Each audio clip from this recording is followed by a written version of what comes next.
மறுபடியும் ஏற்கனவே வந்தது தான். அப்போ 9ஓட முடிகிறது, 9 தான் முடிவு, அந்த பூர்ணத்துவத்தை குறிக்கிறது. அதுக்காக சொல்ல வந்தேன். அதனால் அது ரொம்ப விசேஷம். அதனால் இந்த 18 பருவா இந்த அர்ஜுன விஷாத யோகம்ன்றது என்னென்னா, அர்ஜுன விஷாத யோகம் நம்ம இப்போ ராமாயணம் சொல்ல வந்துட்டார் பாருங்கள். அர்ஜுன விஷாத யோகம் தான் நமக்கு பகவான் அந்த யோகத்தை பெறத்துக்கு, அதாவது என்னென்னா ஞான யோகம், கர்ம யோகம், எல்லா விஷயங்களையும் வாங்கிறதுக்கு தகுதி என்னன்னு கேட்டால் நம்மளுடைய தீன சுபாவம் தான். ஆமாம், அந்த பகவான் இடத்துல போய் அழணும், பகவான் இடத்துல போய் புலம்பணும். கார்பன்ய தோஷ பகதஸ்பபாப பிருச்சாமித்வாம் தர்மசம் மூடசேதா யஸ்ரேயஸ்யான் நிச்சிதம் புரோஹிதன்மே சிஷ்யஸ்தே அகம் சாதிமாம் துவாம் பிரபன்னம். அப்படியேப்பட்டு நான் உன்னை சரணாகதி அடைகின்றேன், என்னுடைய கார்பன்ய தோஷத்தை நீங்கள் தான் போக தர்மசம் மூடசேதா. அதுக்காக தான் இப்போ சொல்ல வந்துட்டேன். அந்த தர்மம் எது அதர்மம் எதுன்னு எனக்கு தெரியல, என்னுடைய புத்தியானது குழப்பத்தில் இருக்குது, அந்த தர்மத்தை எனக்கு உபதேசியுங்கள், நான் எதை செய்யணும் அப்படின்னு கேட்குறான் இல்லையா அர்ஜுனன். கேட்டதுனால தானே பதில் பகவானுடைய வாக்கு பிடுங்க வாக்கு வந்து பிடுங்குறான் அர்ஜுனன். அந்த கேள்வி கேட்டதுனால பதில் சொல்கிறான் பகவான். அசோச்சியான அன்வசோச்சஸ்தம் பிரக்ஞாவாதம் பாஷசே அப்படின்னு சொல்கிறாங்க. அறியாதவன் நீ அர்ஜுனன் போல பேசுறியே அப்படின்னு சொல்லி கதாம் சுச்சேன். ரெண்டுத்துக்குமே பண்டிதர்கள் வந்து உயிர் உள்ளவற்றிற்கோ உயிர் அல்லாதவற்றிற்காகவோ பண்டிதர்கள் வந்து வருத்தப்பட மாட்டார்கள் அப்படின்னா சொல்லிட்டு வரார், லைனாக சொல்லி வரார் இல்லையா 2வது யோகத்தில் 2வது அத்தியாயத்தில் பகவத்கீதையில் பலவிதமான தர்மங்களை சொல்கிறார், பலவிதமான யோகங்களை சொல்கிறார் பகவான். எல்லாம் புரிஞ்சிக்கணும். அப்போ ஆரம்பத்துக்கு அதுக்கு அடிக்கால் எதிரான்னு கேட்டால் அர்ஜுனுடைய நிலைமை, அந்த அர்ஜுனுடைய நிலைமை தான் நமக்கு வேணும். எப்பவுமே ஒரு பள்ளத்தை நோக்கி தான் வெள்ளம் வருமே தவிர மேட்டை நோக்கி வெள்ளம் போகாது. நம்ம எந்த அளவுக்கு கேதர் பண்ணுறது, கிரகிக்கக்கூடிய தன்மை நமக்கு எந்த அளவுக்கு வந்து தெரிஞ்சிக்கணும் ஒரு விஷயத்தை, நாம் இந்த கிரந்தத்திலேருந்து நமக்கு நிறைய விஷயங்களை நாம் எடுத்துக்கணும் அப்படின்னு ஆசைப்பட்டோம்னா நம்ம பொறுமையாக படிப்போம். இதெல்லாம் இதனால் ஒன்றும் ஒரு யூஸ் இல்லை, இது எதுக்கு படிக்கணும் அப்படின்னு அலட்சிய புத்தி வந்துச்சுன்னா அந்த கிரந்தத்திலேருந்து ஒரு லாபமும் கிடைக்காது. இது எவ்வளோ பெரிய விஷயம் இதில் சொல்லியிருக்கு. இது எப்படியாப்பட்ட கிரந்தம், மகரிஷிகளுடைய தபசுனால் உண்டான கிரந்தம். இந்த ரிஷி புரோக்தமான வாக்கியங்கள் இதெல்லாம் அபௌருஷேயம். ஒரு புருஷனால் ஒரு சாதாரண மனுஷனால் செய்யப்பட்டது இல்லை, இது அபௌருஷேயம். பகவான்களிருந்து நேரடியாக கேட்டு பெற்ற ஸ்லோகங்கள் இதெல்லாம். அப்படியே தியானிஸ்டில் உட்காரவங்க பகவான் அனுக்கிரகத்தினால் அவர்கள் ஞான திருஷ்டியில் பார்த்து அப்படியே பகவான் கொடுத்த ஞானத்தினால அந்த பகவான் பண்ண லீலைகளை எல்லாத்தையும் அப்படியே படம் பிடிச்சி பதிவு வைக்கிற மாதிரி, நம்ம எப்படி கேமராவில் பதிவு வைக்கிற மாதிரி அவர்கள் படம் பிடிச்சு அப்படியே எழுதுனாங்க. அப்படியே மனக்கண்களால் பார்த்து எழுதுனது தான் இந்த கிரந்தங்கள் எல்லாம் ரிஷி புரோக்தமானது, ஒரு மனுஷனால் செய்யப்பட்டது கிடையாது. இதெல்லாம் வந்து பகவான் நாராயணர்கள் பிரம்மதேவன் நாரதன் வியாசர், நாரதத்திலிருந்து வால்மீகி வியாசர், அதுபோல் அந்த ரிஷிகள் மூலமாக குரு சிஷ்ய பரம்பரையாக வந்தது இந்த கிரந்தங்கள்லாம். இதெல்லாம் சாதாரண விஷயமாக நம்ம நினைக்கவே கூடாது. இதில் வந்து நமக்கு வந்து ஒன்றுமில்லை, இது சாதாரண ஒரு கதை தானே அப்படின்னு நினச்சிட்டா நமக்கு அடைய வேண்டிய பெரிய பெரிய லாபங்கள்லாம் கோட்டை விட்டுரும், மொத்தம் லாஸ் ஆகிடும். ஆமாம், எல்லாம் மிஸ் ஆகிடும். ஆனால் நாம் இதில் ஒவ்வொரு பதமும், இதில் ஒவ்வொரு ஸ்லோகமும் ஆழ்ந்த அர்த்தங்கள் உடையது, நமக்கு பெரிய பரம லாபத்தை கொடுக்கக்கூடியது, நம்ம வாழ்க்கைக்கு பெரிய பிரயோஜனமானது. அப்படி நினச்சி நம்ம படிக்க ஆரம்பித்தோம் சொன்னால் பகவத்கீதையை நீங்கள் நீங்கள் பகவத்கீதையை படித்தே உங்களுக்கு உருக்கம் உண்டாயிடும். எவ்வளோ கிருபாலு பகவான், எத்தனை விதங்களில் பகவான் கூப்பிட்றான் பாருங்கள். கௌந்தேயா, ஜனஞ்சயா, குடாகேசா, அப்படிலாம் பலவிதமான பெயர்களால் அந்த அர்ஜுனன் அழைக்கிறான். அர்ஜுனன் வந்து கிருஷ்ண பரமாத்மாவை கொஞ்சி மதுசூதனா, ஜனார்த்தனா, பலவிதமாக கிருஷ்ணா, கோவிந்தா பலவிதமாக அழைக்கிறான் பாருங்கள். அவன் கொஞ்சம் கூப்பிட்றதும், பக்தனை பகவான் கொஞ்சம் கூப்பிட்றதும், இதெல்லாம் நினச்சி பாருங்கள் ஒரு நிமிஷம். அவங்களுக்குள்ள ஒரு அந்யுன்யமானது, அந்த ஸ்நேகிதமானது எப்படி இருந்ததுன்னு பாருங்கள். அந்த பகவத்கீதையில் படிக்கும்போது பக்தி வரலன்னா நீ அந்த நுணுக்கத்தோடு பார்க்கலை, அந்தளவுக்கு ஆழ்ந்து பகவத்கீதை நீ படிக்கலைன்னு அர்த்தம்.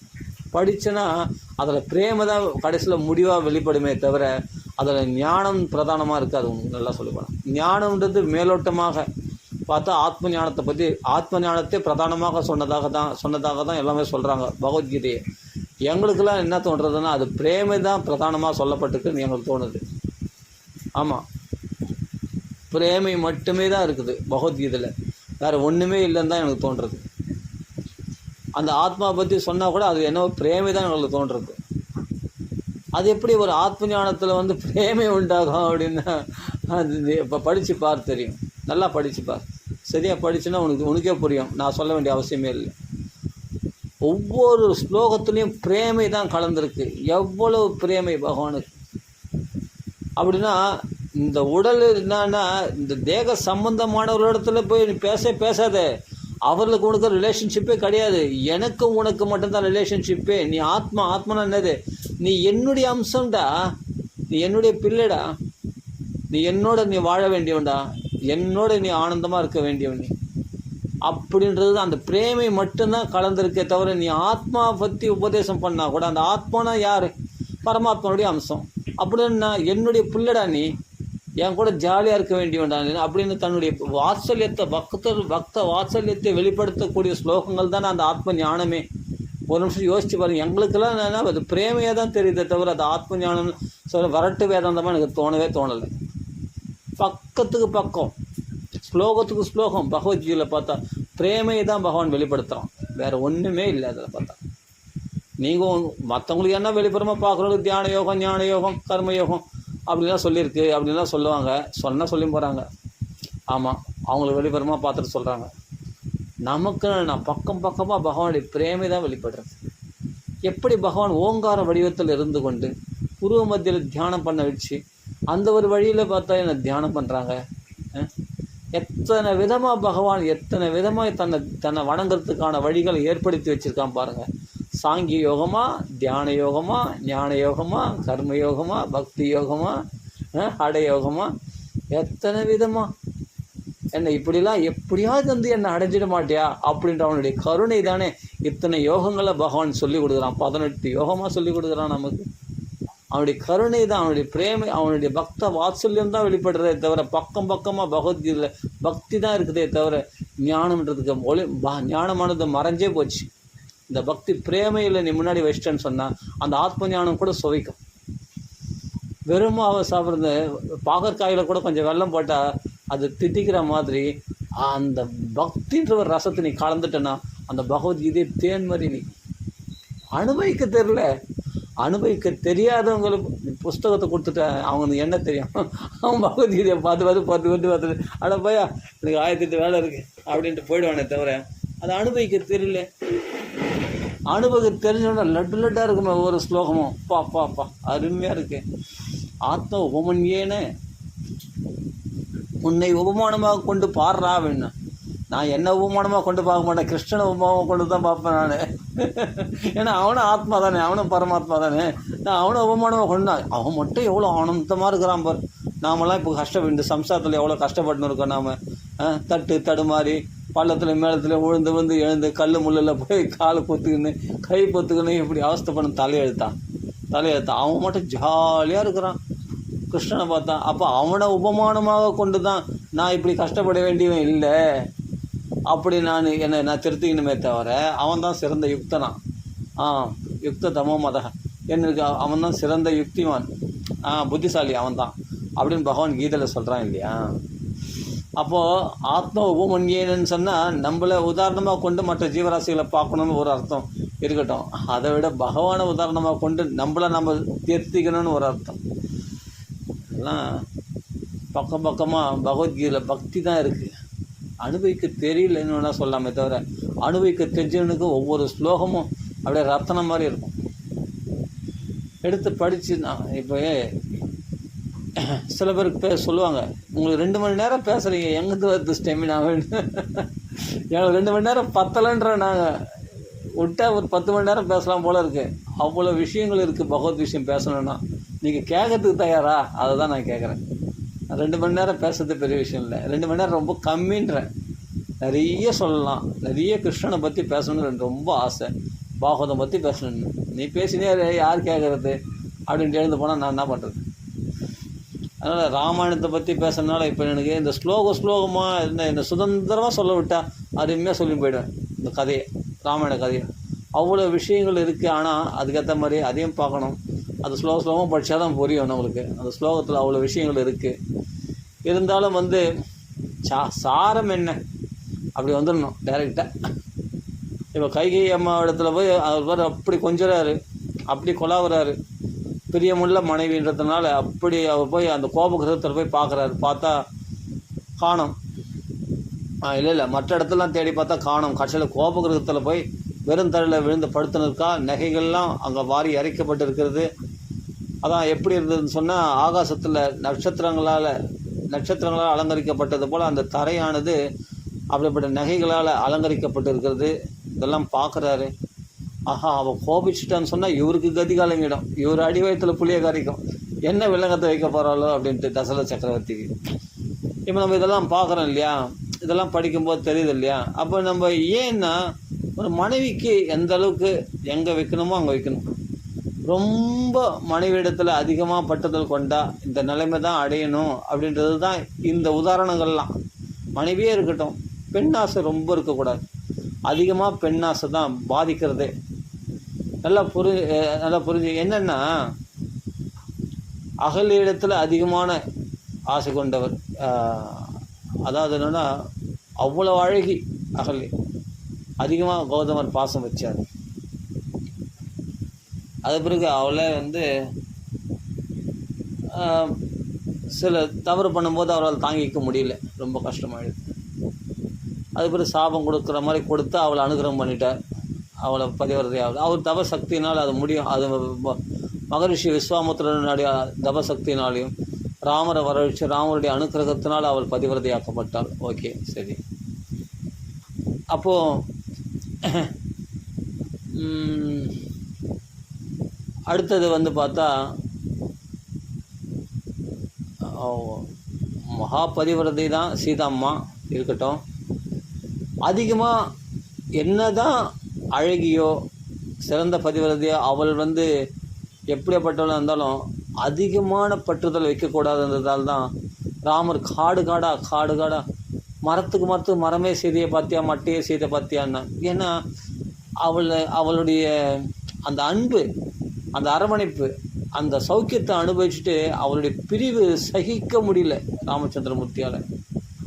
ஏன்னா ரொம்ப அஃபெக்ஷன் உடலோட உறவுகள்னால் பெருசாக தோணாது அவங்களுக்கு. அந்த பிரிவு கூட ஏதாவது பிரிஞ்சிருந்தால் கூட அது பெருசாக தோணாது. மனசில் அஃபெக்ஷன் வந்துடுச்சுன்னு வச்சுக்கலாம், மனதால் ரொம்ப நெருக்கம் உண்டாயிடுச்சுன்னா, அன்னுன்யம் ஏற்பட்டுச்சுன்னா, கொஞ்ச நேரம் பிரிஞ்சிருந்தால் கூட அவங்களால தாங்கிக்கவே முடியாது. அது ரொம்ப ஒரு வேதனையை, அதிகமான வேதனையை கொண்டுடுதான். இந்த நீ பிரிவை ஒரு பெண்ணிடத்தில் வைக்கிறத நீ பகவானிடத்தில் வைக்கலாமே, வரலையே. ஒரு பெண்ணிடத்துலனா இயற்கையாக டக்குன்னு மனசு ஃபிக்ஸ் ஆகிடுது. ஒரு ஆணுக்கு பிரிய முடியலன்றான் ஒரு பெண்ணை. இப்போ அப்படி தானே ராமர் கஷ்டப்படுறாரு அரண்ய காண்டத்தில் பார்த்தா. அந்த அஃபெக்ஷன் அவ்வளோ பவர்ஃபுல்லானது. ஆமாம், அவளுடைய அழகு, அவளுடைய பேச்சு, நடைமுறை பாவனை, அவளுடைய அனுகூலமானது. ஒரு விதத்தில் பிரதிகூலமாக இருந்தால் கூட நம்மளுக்கு பகவானுடைய அனுகிரகம் தான் சொல்லலாம். ஆனால் அனுகூலமாக இருந்துச்சுன்னு சொன்னால் அவள் பிரிந்து ஒரு நிமிஷம் பிரிஞ்சிருந்தால் கூட தாங்க முடியாது. 3D இதே தான். ஆமாம், அவளோட இருந்தால் வச்சுக்க எவ்வளோ காலம், 100 வருஷம் கூட ஒரு 10 நாள் மாதிரி போயிடும், சுலபமாக போயிடும் இல்லையா. அதனால் இந்த தசரத சக்கரவர்த்தி கைகை இடத்துல அவ்வளோ மோகம் கொண்டிருக்கிறார், அவ்வளோ காமவசப்பட்டு இருக்கிறார், அவளிடத்துல அவ்வளோ பிரியத்தை கொட்டி வச்சிருக்கார். அது சொல்கிற ஒரு இடத்துல வால்மீகி சொல்கிறார், பிராணோபி கரியசின்றார். தன் உயிரை விட மேலானவளாக கருதுகிறாராம். யார? கைகையை. அப்படி உயிருக்கு மேலானவளா. பெண்களில் கைகை தான் ரொம்ப பிரியமானவள், ஆண்களில் ராமன் தான் ரொம்ப பிரியமானவர் அப்படின்னு பின்னாடி சொல்ல போகிறார். தசரத வாக்காலே சொல்ல போகிறார், அப்போ வால்மீகி வாக்காலே சொல்ல போகிறார். ஆமாம், பெண்களில் யார் பிரியமானவனா கைகை தான், ஆண்களில் யார் ரொம்ப பிரியமான ராமன் தான். ராமனை தவிர வேறு யாரையும் தசரதுக்கு அந்த அளவுக்கு பிரியமானவன் கிடையாது. இதெல்லாம் சொல்ல போகிறாங்க. நம்ம சில விஷயங்கள் இதை சுதந்திரமாக ராமாயணம் சொல்லணும்னு ஆசைப்படுறேன். பாகவதமும் அப்படி தான். அதனால் பிரேமை தான் முக்கியமாக. என்னென்னா ராமாயணமும் சரி பாகவதம் சரி, முக்கியமாக எதுக்காக சொல்ல வர்றதுனா சாரமானது அந்த பக்தி தான் முக்கியம். மற்றதெல்லாம் செகண்டரி தான். ஞானமோ தியானமோ எல்லாமே செகண்டரி தான். பக்தி தான் பிரதானமானது. அந்த பக்தின்னு ஒன்று கலந்துட்டேன்னு சொன்னால் எல்லாமே டேஸ்ட்டாக இருக்கும். இப்போ நான் சொல்கிறேன்னா பகவத்கீதை என்னென்ன, பகவத்கீதை பல பேர் பல விதமான வியாக்கியானங்கள் உபனிஷத்துக்கள்லாம் உதாரணம் சொல்லுவாங்க, வேதத்துலேருந்து உதாரணம் சொல்லுவாங்க, புராணங்கள்லேருந்து பல உதாரணங்கள் சொல்லுவாங்க. எனக்கு என்னென்ன தோன்றதுன்னா பகவத்கீதைக்கு வியாக்கியானம் பகவத்கீதையிலே இருக்குது. நீ ஏன் எங்கே போகிற? உனக்கு நல்ல உதாரணம் நல்ல வெளிச்சம் போட்டு காட்டணுன்னா பாகவதம் இருக்குது, அழகாக அதை வச்சுக்க போதும், அதுவே போதுமானது. அதுக்கு வியாக்கியானம் பகவத்கீதைக்கு வியாக்கியானம் ஃபுல்லாக இருக்குது பாகவதத்தில். பகவத்கீதையில் கொஞ்சமாக சொல்லியிருக்கு, பாகவதத்தில் விஸ்தாரமாக சொல்லியிருக்கு. அவள் தான் விசேஷம். உனக்கு பக்திக்கு நல்லா உனக்கு, அதாவது மனுஷ ஜென்மா பிறந்து மனுஷ ஜென்மா எடுத்து நம்மளாம் பாக்கியசாலிகள். அதுவும் இந்த பாரத பூமியில் ஜென்மா எடுத்து பெரும் பாக்கியசாலி நம்மளாம் சொல்லப்போனால். பாகவதம் சொல்லியிருக்கு. தேவர்கள்லாம் சொல்கிறாங்க தேவ சமாஜ முக்கியாக, தேவ சமாஜத்தில் முக்கியமான தேவர்கள்லாம் சொல்கிறாங்களாம். அப்படி இருக்கப்பட்ட நம்ம பாக்கியத்தை யாராலையும் வர்ணிக்க முடியாது. பாரத பூமி ஜென்மத்தை இந்த இடத்துல போய் ஏதோ போக பூமியில் ஏதோ அமெரிக்காவில் ஆஸ்திரேலியாவில் எங்கே சந்தோஷத்தை அனுபவிக்கிறாங்க சொன்னால் அவங்க என்ன அனுபவிச்சு போட்டாங்க. அவங்களுக்கு அந்தளவுக்கு பாக்கியம் இல்லை, அந்தளவுக்கு பாக்கியத்தை அவங்க பெறலை பாரத பூமியில் ஜென்மா பெறது. நம்ம பாரத பூமியில் ஜென்மா எடுத்து இதுதான் தேவர்கள்லாம் பிரார்த்தனை பண்ணுறாங்க, ரிஷிகள்லாம் பிரார்த்தனை பண்ணுறாங்க, பெரிய பெரிய மகான்கள்லாம் முனிவர்கள்லாம் பிரார்த்தனை பண்ணுறாங்க. இந்த பாரத பூமியில் ஜென்மா கிடைக்குமான்னு, அதுவும் கலியுகத்தில் ஜென்மா கிடைக்குமான்னு சத்ருஷ கோபி யுக நாஸ்தி வரானனே அப்படின்னு. கலியுகத்துக்கு சமமான யுகமே கிடையாதான் சொல்லப்போனால். சுலபமான சாதனை பெரிய பலனாம் கலியுகத்தில். ஆனால் மற்ற யுகங்கள்லாம் கடினமான சாதனை பண்ணி தான் பெரிய பலன் அடைய முடியுமா. ஆனால் கலியுகத்தில் மட்டும் சுலபமான சாதனை பண்ணிடலாம். ஆனால் பெரிய லாட்ரி அடிச்ச மாதிரி கோடிக்கணக்கில் இப்போ பணம் கிடச்சிடுற மாதிரி, ₹1 கொடுத்து லாட்ரி வாங்கிட்டு கோடிக்கணக்கில் அப்படியே லம்பாக அடிச்சுன்னு போகிற மாதிரி இல்லையா மொத்தமாக. அது மாதிரி அப்போ நம்மளுக்கு பெரும் பாக்கியசாலி நம்மளாம். நம்ம சொல்கிறோம் தோஷத்தை பார்க்கணும், தோஷத்தை பார்க்காதரா, தோஷத்தை பார்த்து நீ உட்காந்தா காலம் பூரா உட்காந்துருக்க வேண்டியது தான். நம்மளுக்கு என்றைக்கு நல்ல காலம் வருமோ, என்றைக்கு நல்ல காலத்தை எதிர்பார்த்து நீ உட்காந்து இருக்க வேண்டியது தான். சில பேர் நினைக்கிறாங்க எனக்கு ஆபத்து நீங்கிச்சுன்னா, எனக்கு கஷ்டம் நீங்கிச்சுன்னா அப்புறமா நான் கோயிலுக்கெல்லாம் வருவேன். சத்தியமாக சொல்கிறேன், உங்களை விட ஏமாளி வேறு யாருமே கிடையாது.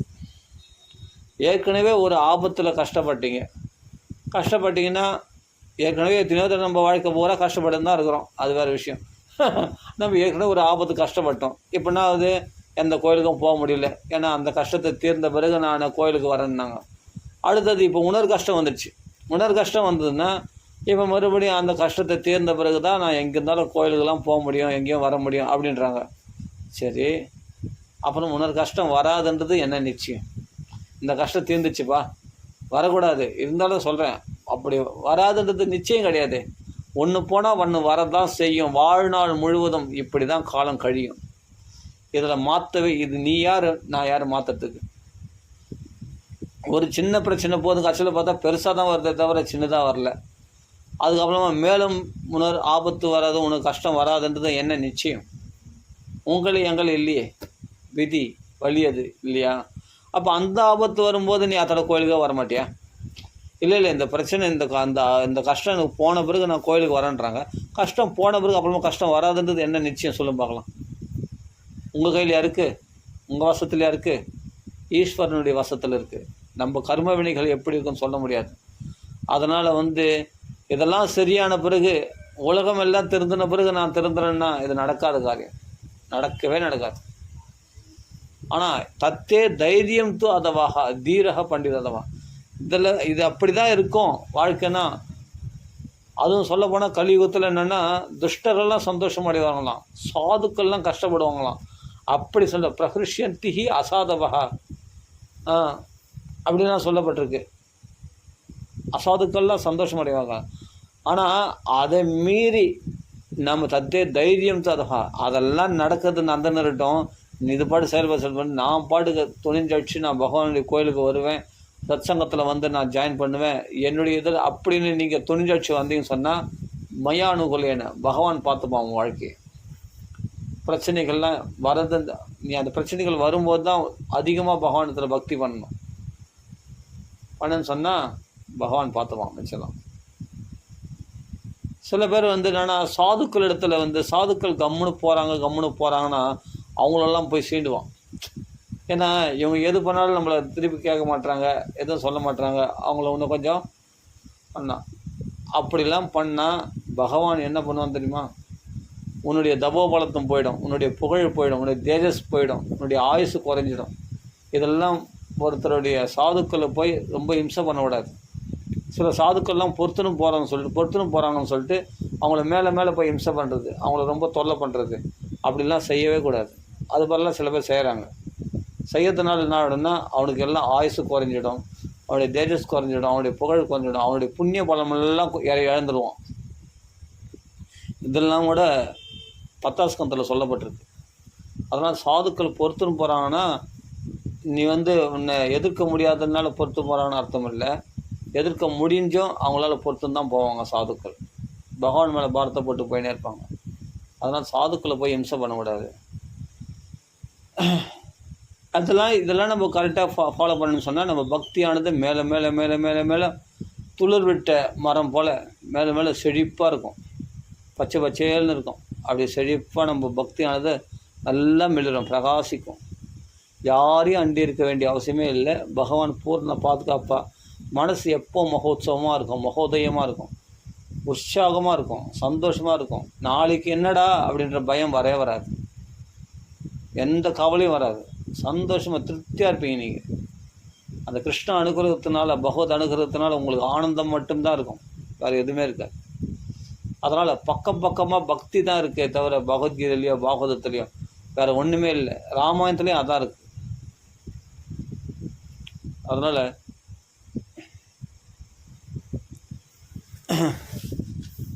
இங்கே என்ன சொல்கிறாரு? தேவதேவி புருஷம் கிருத்தாக குரோதாகாரம் அபித்ருதாக பிரதிஹாரியா வச்சஸ்ருத்வா ராஜா பரம துர்மனாக. அங்கே இருக்கிற ஒருத்தனை பார்த்து இப்போ கதைக்கு வந்துடும். நாம் நிறைய விஷயம் சொல்லலாம், ஜென்ரலாக நிறைய விஷயம் நம்ம பகிர்ந்து கொள்ளலாம், எல்லோரும் ஷேர் பண்ணலாம். ஆனால் நம்ம பாகவதம் சொல்லும்போது கண்டிப்பாக சொல்லலாம். இப்போ ராமாயணத்தில் நிறைய கதை இருக்குது. எப்படியாவது பட்டாபிஷேகம் வரையும் போயிடலான்னு பார்க்குறேன். பகவானுடைய சங்கல்பம் எப்படியோ தெரில. அதனால் எந்த விஷயத்தை படித்தாலும் ஒரு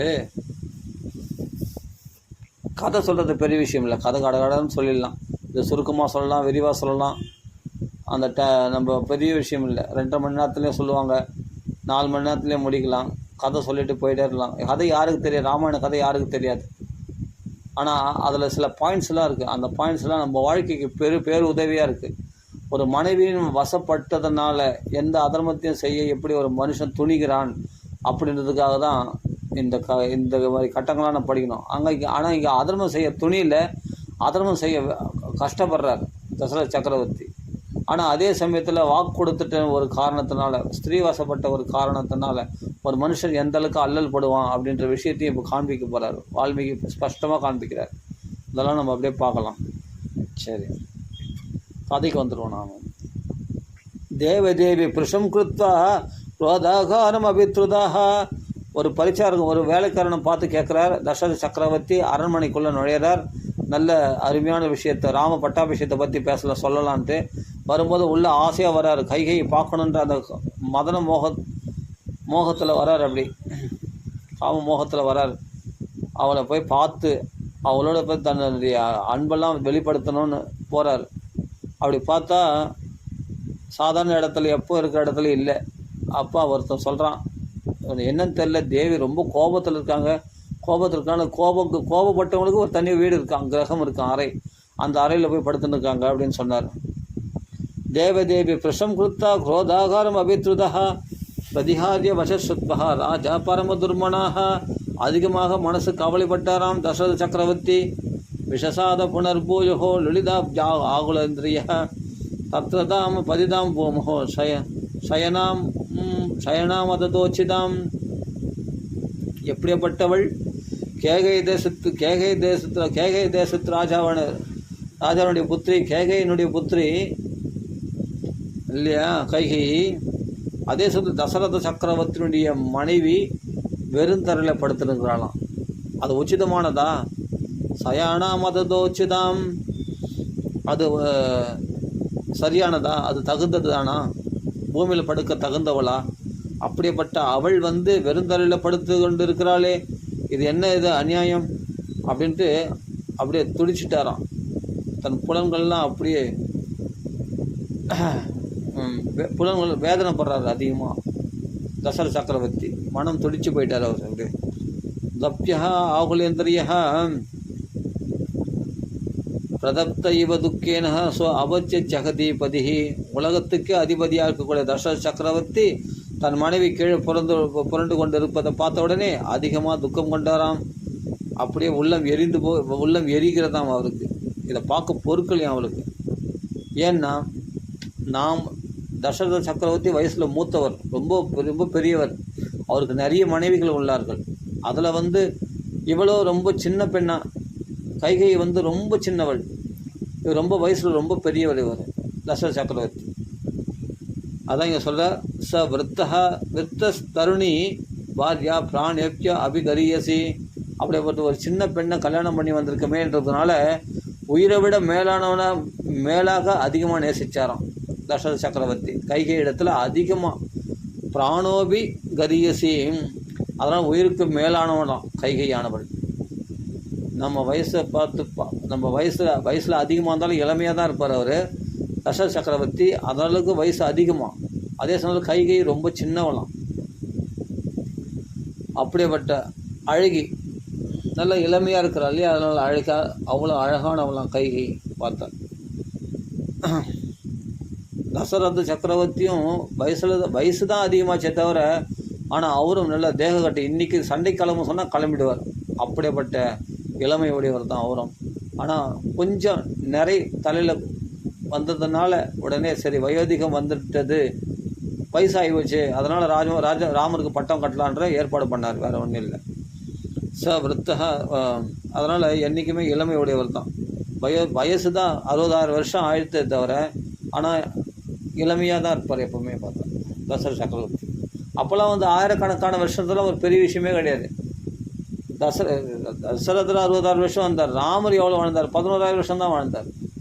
அப்போ ராமரை விட அதிகமான வயசு வாழ்ந்தவர் தசரத சக்கரவர்த்தி. அப்படி பார்த்து அப்படின்னு அவ்வளவு நாள் வாழ்ந்தாருன்னா அப்படிப்பட்ட ஆரோக்கியம் உள்ளவர்னு அர்த்தம் தசரத சக்கரவர்த்தி. இதுலேருந்து நம்ம தெரிஞ்சுக்கணும் அவருடைய ஆரோக்கியம் எத்தகையதுன்னு. அதனால்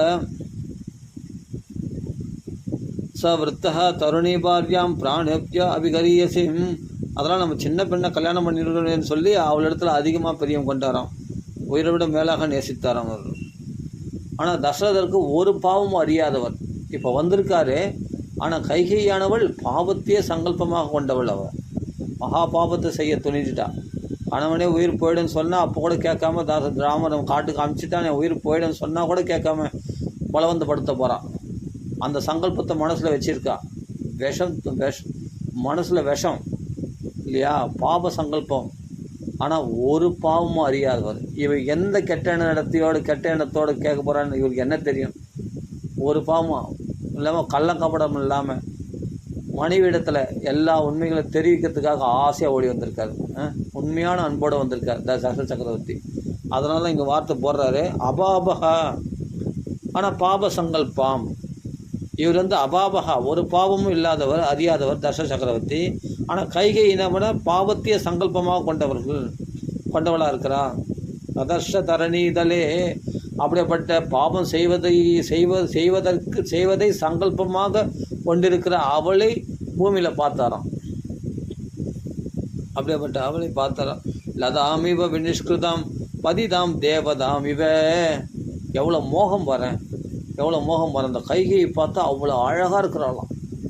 ஏன்னா மனசில் இப்போ உற்சாகத்தோடு வந்திருக்கார். இந்த ஆண்களுக்கு உற்சாகத்தை வெளிப்படுத்துறதுக்கும் சரி, கோபத்தை வெளிப்படுத்த உடனே காண்பிச்சிட்டாங்க. ஆனால் பெண்கள்லாம் யோசிக்க எது எப்படி பேசணும், எங்கே வெளிப்படுத்தணும் அப்படின்னு அந்த ஒரு பார்த்து பேசுவாங்க. பெண்கள் இடத்துலலாம் என்னென்னா இது மாதிரி ஆண்கள் மாதிரி உடனே அவசரப்பட மாட்டாங்க, பட்டுன்னு வெளிப்படுத்திட மாட்டாங்க.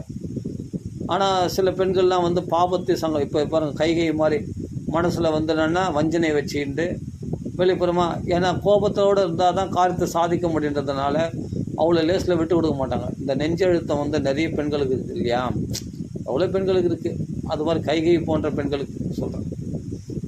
ஆனால் சில பெண்கள் வந்து உண்மையான அன்போடு பழகக்கூடியவர்கள் இருக்காங்க இல்லையா, கௌசல்யா மாதிரி. எத்தனை விதமான பெண்கள், ஒவ்வொரு விதமான பெண்களை இந்த ராமாயணத்தில் நம்ம பார்த்த போல, அகல்யை போல, தாடகை போல, சூர்பனகை போல, கௌசல்யை போல, சுமித்ரை போல, கைகை போல, சீதை போல, மந்தோதரி போல, எத்தனை விதமான பெண்கள் அந்தந்த கேரக்டரை எப்படி வர்ணிக்கிறார் பாருங்கள். இந்த வால்மீகி ராமாயணத்தை பார்த்தா போதும், உலகத்தில் இருக்க பெண்களுடைய தன்மைகள்லாம் நமக்கு இதில் புரிஞ்சிக்கலாம்.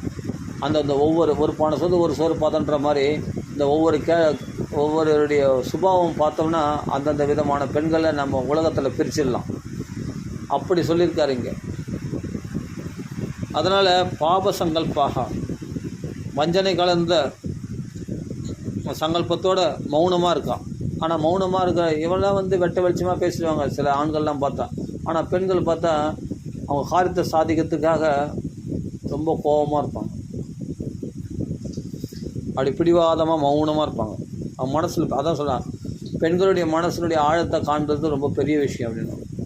அவ்வளோ சீக்கிரம் அவங்க மனசினுடைய ஆழத்தை புரிஞ்சிக்க முடியாது. ஆனால் அது மாதிரி இருக்கா கைகை இங்கே. அபாபக பாபசங்கல்பா ததர்ஷ தரணீதலே லதாமிவ வினிஷ்கிருத்தாம் பதிதாம் தேவதாமிவ. அந்த கைகை மேலே உள்ள மோகத்தினால அந்த பார்த்தா அவளுக்கு எப்படி இருக்குன்னா, ஒரு கொடியானது மரத்துலேருந்து கீழே விழுந்த ஒரு கொடியானது போல் அவள் படுத்திருக்காளாம். அவ்வளோ வளைவாக அவ்வளோ அழகாக இருக்காளாம், பார்க்கறதுக்கு ஒரு கொடி போல் இருக்காளாம். அவள் படுத்திருக்கிற அழகையே ரசிக்கிறார். இப்படி அலங்கோலமாக இருக்கிறாளே, என்னடா இது கோபகுரத்தில் இருக்காளே அப்படின்னு சொல்லிட்டு நினைக்க வேணாம். ஏன் இப்படி பண்ணுறா, தப்பு இல்லையா அப்படின்னு கண்டிக்க வேணாமா, கண்டிக்கலையா, அதை பார்த்து ரசிக்கிறார் அவர். தசரத சக்கரவர்த்தி சொல்கிறார், லதாம் இவ வினிஷ்கிருத்தாம். பார்க்கறதுக்கு அவளை பார்த்தா ஒரு தேவதை மாதிரி இருக்காளாம் கைகை பார்த்த உடனே தசரத சக்கரவர்த்திக்கு. அதான் சொல்கிறார், ஆகாசத்துலேருந்து பூமியில் தெரியாமல் ஆகாசத்தில் சஞ்சரிக்கிற தேவதைகள்லாம் அழகழகாக இருப்பாங்க. ஒரு சொற்குலகத்துலாம் போயிருக்கார் இல்லையா, அந்த தேவதை தான் பூமியில் விழுந்துட்டாலோ அப்படின்னு தோன்றதான். பதிதாம்னா விழுந்துட்டா அப்படின்னு அர்த்தம். பதிதாம் தேவதாம் இவ கிண்ணரிம் இவ நிர்தூதாம் சுதாம் அப்சரசாங்கியதா. ஒன்று கிண்ணறி பட்சியை போல அவ்வளோ அழகாக படுத்து நிற்கலாம். ஆகாசத்தில் சஞ்சரிக்கின்ற ஒரு அப்சர ஸ்திரியானவள் பூமியில் விழுந்துட்டாளா அப்படின்னு போல தோன்றதான். இப்படிலாம் ரசிக்கிறார் அவர். கிண்ணரிம் யுவ நிர்தூதாம் சுதாம் அப்சரசம் தயதா கரேனும் இவ திக்தேன வித்தாம் மிருகயுனாவனே மகாகஜ ஹிவாரம்யே ஸ்னேகாத் பரிமபர்ஷதாம். அவளிடத்தில் அதிகமான ஸ்னேகம். ஒரு விஷம் தோய்ந்த பானத்தினால ஒரு வேடுவன் அடிச்சிட்டான்னா அந்த பெண் யானையானது கீழே விழுந்து துடிக்கும் இல்லையா, அப்போ அந்த ஆண் யானையானது என்ன பண்ணால் அந்த பானத்தை வெளியே தாங்க முடியாமல் பெண் யானை துடித்து கொண்டிருக்கும் போது தன்னுடைய துதிக்கையால் தடவி கொடுக்கும் இல்லையா அந்த பெண் யானையை, ஒரு ஆண் யானையானது. அது மாதிரி அவளை தூக்கி அவள் கூந்தலெல்லாம் தடவி கொடுக்குறாராம், அந்த கூந்தலெல்லாம் வருடி விடுறாராம். என்ன கோபம் உனக்கு, ஏன் இப்படி கீழே ஃபஸ்ட்டு அதில் பேசலை, அவளை போய் தூக்கி மடியில் படுக்க வச்சு அவளை தடவி கொடுக்குறாராம் தசரத சக்கரவர்த்தி. பாகத்துக்கு அப்படி இருக்கலாம். கிண்ணரிமிவ நிர்தூதாம் சுதாம் அப்சரசம் யதா. ஒரு அப்சர ஸ்திரீ போல் அழகாக இருக்கலாம். கரேனும் இவ திக்தேன வித்தாம் மிருகயுனாவனே மகாகஜம் இவாரண்யே ஸ்னேகாத் பரிமமர்ஷதாம் பரிம்ரஷ்யச்ச பாணிப்யாம் அபிசந்திரஸ்தச்சேதனஹா. அவளை தொடும் பொழுதே உள்ளுக்குள்ளே ஒரு படபடப்பு, மனசுக்குள்ளே என்ன வில்லங்க வச்சுருக்காளோ, எதுக்காக கோச்சின்னு இருக்காளோன்னு தெரியலையே, என்ன பண்ண போகிறாளோ என்ன சொல்ல போகிறாளோன்னு ஒரு படபடப்பு உள்ளுக்குள்ளே அவருக்கு. சந்திரஸ்த சேதனகா, ஒரு பயம் உள்ளுக்குள்ளே இருக்குதான் வேறு தசரத சக்கரவர்த்திக்கு. அந்த பயத்தோடவே தான் அவளை மடியில் வச்சு தடவி கொடுக்குறாரு. அவள் பார்த்தா அழறா, முகம் வாடி போயிருக்கு, அவ்வளோ சோகத்தோடு இருக்கிறா. எப்படி இருக்குதுன்னு சொன்னால், ஒரு காட்டில் வந்து விஷம் தோய்ந்த பானத்தில் அடிக்கப்பட்ட அப்படியே உயிர் போகிற நிலையில் எப்படி இருக்கும் அந்த பெண் யானையானது, அப்படியே படுத்து துடிச்சுன்னு இருக்கும் இல்லையா. அந்த சமயத்தில் ஒரு ஆண் யானையானது தன் துதிக்கையினால் தடவி கொடுக்குற மாதிரி அப்படி தடவி கொடுக்குறாராம் ஒரு ஆண் யானை. யார்? தச சக்கரவர்த்தி. விஷம் தோய்ந்த பானத்தால் அடிக்கப்பட்டது யார்?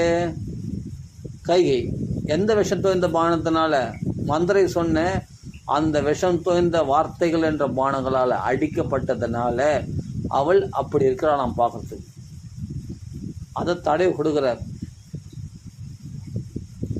தும்பிக்கை போல அப்படிப்பட்ட நீண்ட புஜங்கள் கொண்டவராகிய தசரத சக்கரவர்த்தி தன் பெருத்த திருக்கரங்களால் அவருடைய கூந்தலை தடவி கொடுக்குறார், தன் மடியில் படுக்க வச்சு அப்படி ஆசுவாசப்படுத்துகிறார். பரிமிருஷ்ய பாணிப்பியாம் சந்தஸ்த சேதனகா. ஆனால் ஒரு பயத்தோடவே உள்ள கதி கலங்குது அவருக்கு. என்ன சொல்ல போகிறாளோ, என்ன விலங்க வைக்க போகிறாளோன்னு ஒரு பயமும் இருக்குது அவருக்கு. பாருங்கள், காமி கமல பத்ராட்சிம் உவாச்ச வனிதாம் இதம். வனிதை அழகான கொடி போல அழகானவளாகிய அவளை கூந்தலை தடவி காமி கமல பத்ராட்சிம்,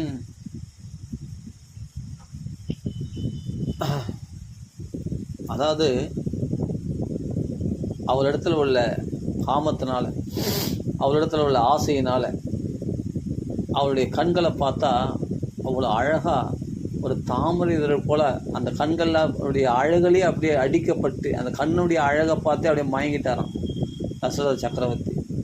மனசு வந்து அப்படியே அவளிடத்தில் ஆசை கொண்டதாகிவிட்டது. அந்த ஆசையோடு பேசுகிறார். இப்போ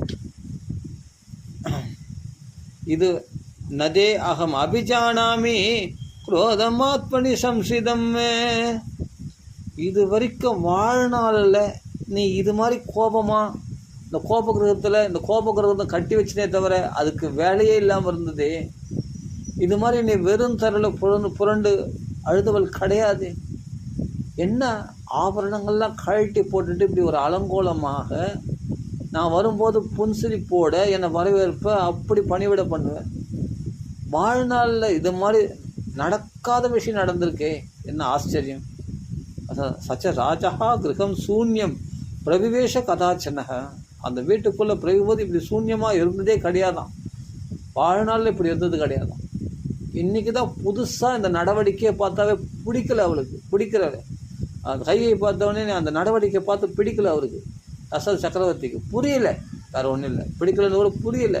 இது மாதிரி இருக்க மாட்டாளே கைகை, என்ன இது ஆபரணங்களாக எரிஞ்சு விட்டு இப்படி இருக்கிறாளே, என்ன ஆச்சு அப்படின்னு இப்போ தான் கேட்க ஆரம்பிக்கிறார். என்னிடத்துல கோபமா? என் மேலே கோச்சின்ட்டியா? எதுக்காக இப்படி நீ இருக்க? என் மேலே ரொம்ப கோபம் உனக்கு அப்படின்னு கேட்குறாரு. நதே அகம் அபிஜானாமி குரோதமாத்மனி சம்ஸ்ரிதம். எனக்கு இந்த கோபத்துக்கு காரணமே தெரியலையே, ஏண்டி இப்படி இருக்க நீ? தேவி கேன அபியுக்தாசி கேன வாசி விமானிதாக. தேவி தேவி கைகை, என்னாச்சு உனக்கு? யாருன்னா உன்னை ஏதாவது சொன்னாலா? சொல்லு, இப்போவே நான் தண்டிக்கிறேன். உன்னை யாராவது திட்டாங்களா, நிந்திச்சிட்டாங்களா? ஏன் இப்படி இருக்க நீ அப்படின்னு கேட்குறேன். தேவி கேன அபியுக்தாசி கேனவா அசி விமானிதா. உன்னை யாராவது அவமதிச்சிட்டாங்களா சொல்லு இன்னைக்கு. உடனே யாருன்னு சொல்ல, உடனே தண்டிக்கிறேன் பாரு அவங்கள. யார் உன்னை அவமதிச்சு? இவ்வளோ சோகப்படுற, இவ்வளோ வருத்தப்படுற, வருத்தத்துக்கு காரணம் என்ன அப்படின்னு அவளை அன்பாக கேட்குறார்.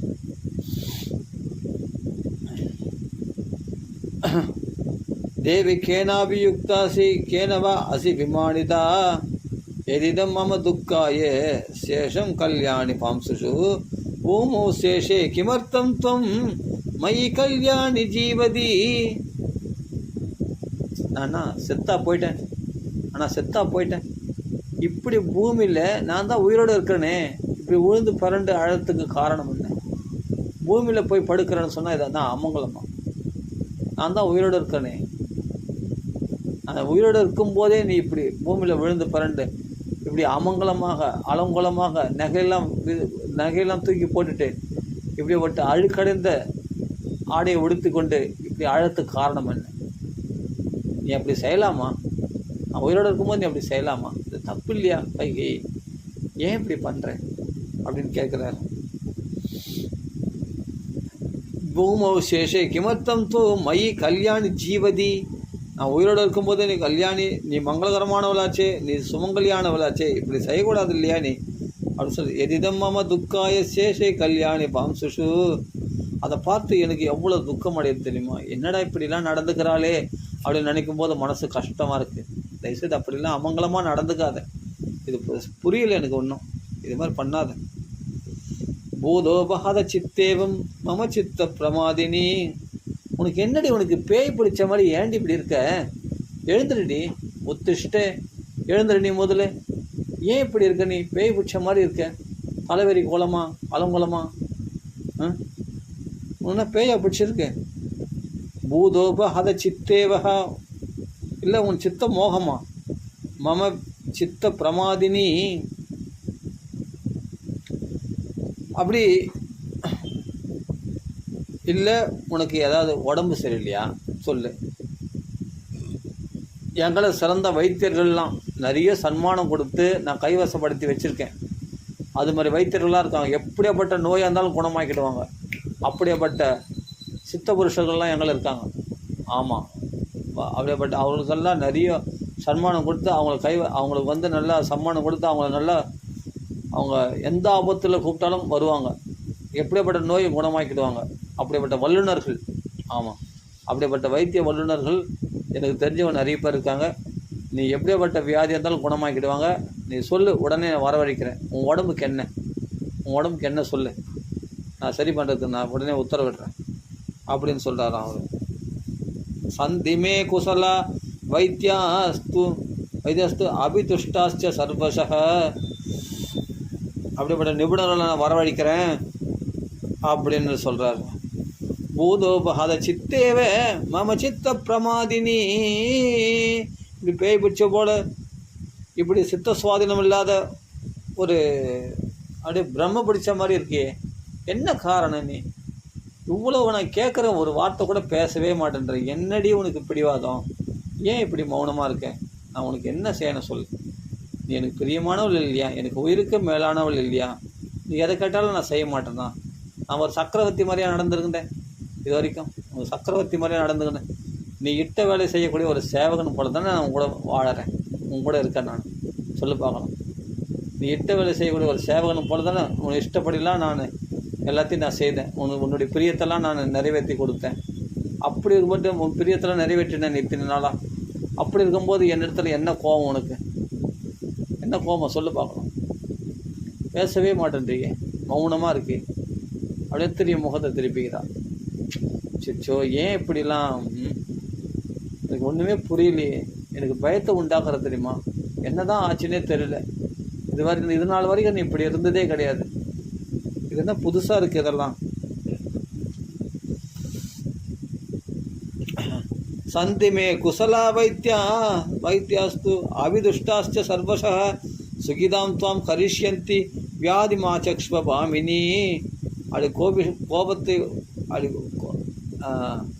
கோபிஷ்டே அப்படின்ற. அது இவ்வளவு கோபம் கூடாது. ஆமாம்,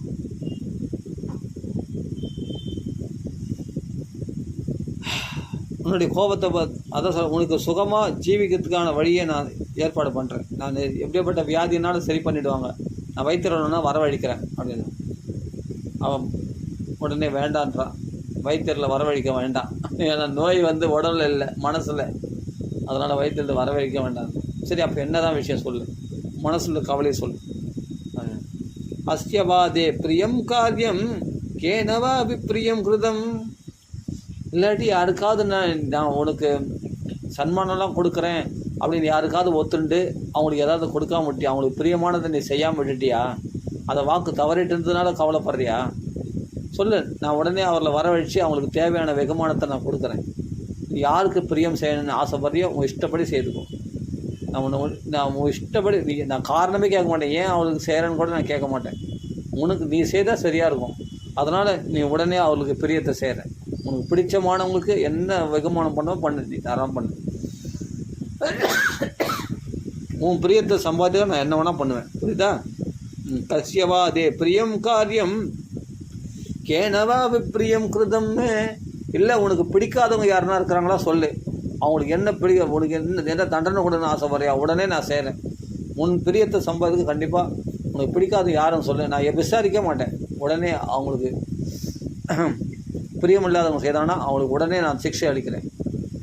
சொல்லு, யாருன்னா அப்படி இருக்காங்களா சொல்லு, அதனால் கவலைப்படுறியா, நான் கண்டிப்பாக செய்கிறேன் அப்படின்ட்டார். கஸ்யவாதே பிரியம் காரியம் கேனவா அபிப்பிரியம் கிருதம் பிரியம் லபதாமத்திய கோவா சுமகத் அப்பிரியம். யாருக்கு பிரியத்தை செய்யணும் சொல்லு, இல்லை யாருக்கு அப்பிரியமான விஷயத்த செய்யணும் சொல்லு, நான் செய்கிறேன், நீ சொன்ன நான் செய்வேன் அப்படின்னு ஒரு காமம் மோகத்தினால ஒரு பெண்ணிடத்தில் ஒரு சக்கரவர்த்தி பேசுகிற பேச்சே இது. ஆனால் இதுதான் ஒரு மனைவி இடத்துல கொஞ்சம் போது அவள் அப்படி ஒன்று நீதிக்கு புறம்பாக தர்மத்துக்கு முரண்பாடாக அவள் விரும்ப மாட்டான்ற ஒரு நம்பிக்கையினால்தான் இந்த வார்த்தைகள்லாம் போடுறாரு. அவர் அப்படி செய்ய மாட்டான், அநியாயமாக செய்ய மாட்டான், அப்படி அநியாயமாக நடந்துக்க மாட்டான்ற ஒரு நம்பிக்கையினால. ஏன்னா அப்படிப்பட்டவள் கிடையாது கைகேயி அம்மா. அதனால் அப்படி பேசுகிறாரே தவிர ஒரு கொஞ்சத்துக்காக அவளிடத்துல உள்ள அன்பை வெளிப்படுத்துறதுக்காக அப்படி பேசுகிறாரே தவிர அப்படி இவரும் செய்ய மாட்டார். அதே சமயத்தில் அவளும் அப்படி விரும்புகிறவ கிடையாதுன்ற ஒரு நம்பிக்கையினால்தான் அப்படி பேசுகிறாரு. ஏன்னா அவள் அப்படியேப்பட்ட இல்லாக்காட்டி கைகேயி இடத்துல அப்படியேப்பட்ட ஒரு பணிவுள்ளவள், அவ்வளவு கணவனுக்குத்துல அப்படியேப்பட்ட பதிவிரதை, எப்பவும் பதிவிரதை தான். அதில் எதுலேயும் அதில் ஒரு கடுகளோடு மீற மாட்டான். அப்படியேப்பட்டவள் தான் இவள். கையை அன்பிற்குரியவள் தான், அப்படியேப்பட்ட அரவணைப்போடு நடந்து கொள்பவள் தான், அப்படியேப்பட்ட பணிவிடை செய்யக்கூடியவள் தான். அந்த ஒரு நம்பிக்கையினால்தான் இப்படிலாம் பேசுகிற தசரத சக்கரவர்த்தி. அப்படி செய்வான்னா அதர்மம் செய்வாள்னா இந்த அளவுக்கு சொல்லுவாரா, இவ்வளோ நம்பிக்கையாக சொல்லுவாரா? சொல்ல மாட்டார். அதனால தான் அவ்வளோ நம்பிக்கையாக சொல்கிறாரு. அதனால் உனக்கு பிரியமானவர்கள் யாரோ சொல்லு, அவங்களுக்கு வெகுமானம் பண்ணுறேன், உனக்கு பிரியமில்லாமல் சொல்லு, நான் தண்டிக்கிறேன் அப்படின்றது சொல்கிறார் தசரத சக்கரவர்த்தி. இல்லை வேறு ஏதாவது ரோதிர்மா தயவுசெய்து அழாத, புரியுதா? இப்படி வீட்டுக்கு அவங்களாம் இப்படிலாம் அழகு நல்லதில்லை, புரியுதா? இந்த சமயத்தில் ஏன் இப்படி அழுதுன்னு உடம்பு போட்டு ஏன் இப்படி வாட்டி இவ்வளோ வெறும் தரில் படுத்து உடம்புக்கு ஏதாவது வந்துட போகுது, புரியுதா? உடம்புக்கு ஏதாவது வந்துடுச்சுன்னா நான் தான் அதிகமாக கவலைப்படுவேன், புரியுதா? உனக்கு ஒன்றும் இல்லை, அதை நினச்சி நான் தான் ரொம்ப கஷ்டப்படுவேன். அதனால் தயவுசெய்து அப்படி பண்ணாத, அழாத, வீட்டுக்கு நல்லது. அவங்களமா அழுதுட்டு இருக்க இந்த சமயத்தில் அப்படி கண்ணீர் வடிக்கிறாளாம், முகம் தோய்ஞ்சி போயிருக்காளாம், அப்படி கோபிஷ்டியாக இருக்கிறாளாம். அதே சமயத்தில் பாருங்கள், ரோதிர்மாச்ச கார்ஷிஸ்துவம் தேவிஹி ச பரிசோஷனம். அப்படி ரொம்ப உடம்பை வாட்டி கொள்ளாது ரொம்ப அப்படின்னு சொல்கிறார்.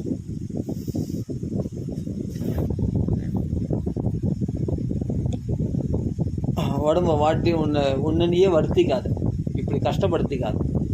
எதனா நோய் ஏதாவது வந்தால் என்ன பண்ணுறது சொல்லு போகலாம். ரோதிர்மாச்ச கார்ஷிஸ்துவம் தேவிஹி ச பரிசோஷனம் அவத்தியோ வத்தியதாம் கோபா விமுச்சியதாம். மறுபடியும் யோசிக்கிறார். இவளுக்கு எவ்வளோ சொன்னாலும் இவ சமாதானம் ஆக மாட்டேன்றா. உடம்பை வாட்டிக்காத, இது மாதிரிலாம் பண்ணாதுன்னா மறுபடியும் தரையில் தான் விழுந்து பரல்றா. இப்படி உன்னை இப்படி ஒரு கடுமையான நியமத்தோடு நீ இப்படி தரையில் படுகிறது என்ன காரணமே புரியலையே. இப்படி கடுமையாக உன்னை நீ வாட்டிக்கிறது, இப்படி வாட்டி வதச்சிக்கிறதுக்கு காரணம் ஒன்றும் புரியலன்னு உடனே தசரத சக்கரவர்த்தி யோசிக்கிறார். அப்புறமா மறுபடியும் சொல்கிறார், என்ன பண்ணுறது, அவளை சமாதானப்படுத்தி ஆகணும். இல்லைன்னா தசரதரே பொறுத்து அவ்வளோ பாசம் வச்சார், கைகேயி இடத்துல அவ்வளோ பிரியம் வச்சுருக்கார், அவ்வளோ நம்பிக்கை. ஏன்னா அப்படி நடக்கிறவ கிடையாது. அதனால தான் அவருக்கு எவ்வளோ மனைவிகள் இருக்கலாம், ஆனால் கைகைன்னா கூட பகையினா மட்டும் ரொம்ப உயிரவு. அதனால தான் அவளுக்கு பிரியமாக நடந்துக்கிறார். சொல்கிறார், யாருன்னா வதம் பண்ணணுமா சொல்லு, நான் இப்போயே வதம் பண்ணிடுறேன். வதம் பண்ண தகாதவரில் வதம் பண்ணமா சொல்லு, நான் வதம் பண்ணுறேன். அவத்தியோ வத்தியதாம், உன் பிரியத்தை சம்பாதிக்க நான் கண்டிப்பாக செய்வேன். வதம் பண்ண தகாதவரில் எனக்கு நீ தான் முக்கியம், புரியுதா, மற்றவங்களாம் முக்கியம் இல்லை அப்படின்னு சொல்லு. வதம் பண்ண தகாதவரில் வதம் பண்ணமா, நான் செய்கிறேம்மா, ஆனால் நீ மட்டும் இது மாதிரி கோபப்படாதம்மா, இது மாதிரி ரொம்ப நீ அழாத, மனசு வருத்தப்படாத, ஏன் இப்படி நீ இவ்வளோ இப்படி முகத்து இப்படி தொங்க போட்டுட்டு இப்படி அழுதுட்டு இருக்கிற, ஏன் கீழே புரண்டுன்னு இருக்க, உனக்கு என்ன தான் ஆச்சு, உடம்பை போட்டு இப்படி வாட்டிக்கிறியே, எதனா உடம்புக்கு ஏதாவது வந்தால் என்ன பண்ணுறது சொல்லு பார்க்கலாம், இதுதான். அதனால் அப்படி பண்ணாத, எழுந்துரு அப்படின்னு பல விதத்தில் திருப்பி திருப்பி சொன்னதே திருப்பி திருப்பி சொல்கிறார். எவ்வளோ சொல்லி பார்க்குறார், அவளை சமாதானப்படுத்தி பார்க்குறாரு, ஆனால் நடக்கலை. கடை சொல்கிறார், யாருன்னா வதம் பண்ண தகாதல வதம் பண்ணுமா சொல்லு, அந்த அநியாயத்தை கூட நான் செய்ய தயாராக இருக்கேன்.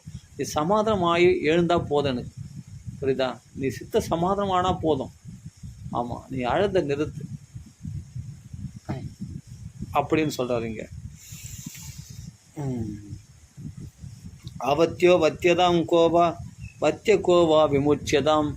இல்லை தூக்கு தண்டனை கைதி, ஏதாவது வதம் பண்ணத்தக்கவர்கள், அப்படியேப்பட்ட வதத்துக்குரியவர்களை நான் விடுதலை பண்ணமா, நீ சொன்னால் இந்த நிமிஷத்தில் அப்படியேப்பட்ட தப்பு தண்டனைக்குரியவர்களை கூட நான் விடுவிச்சிட்றேன்.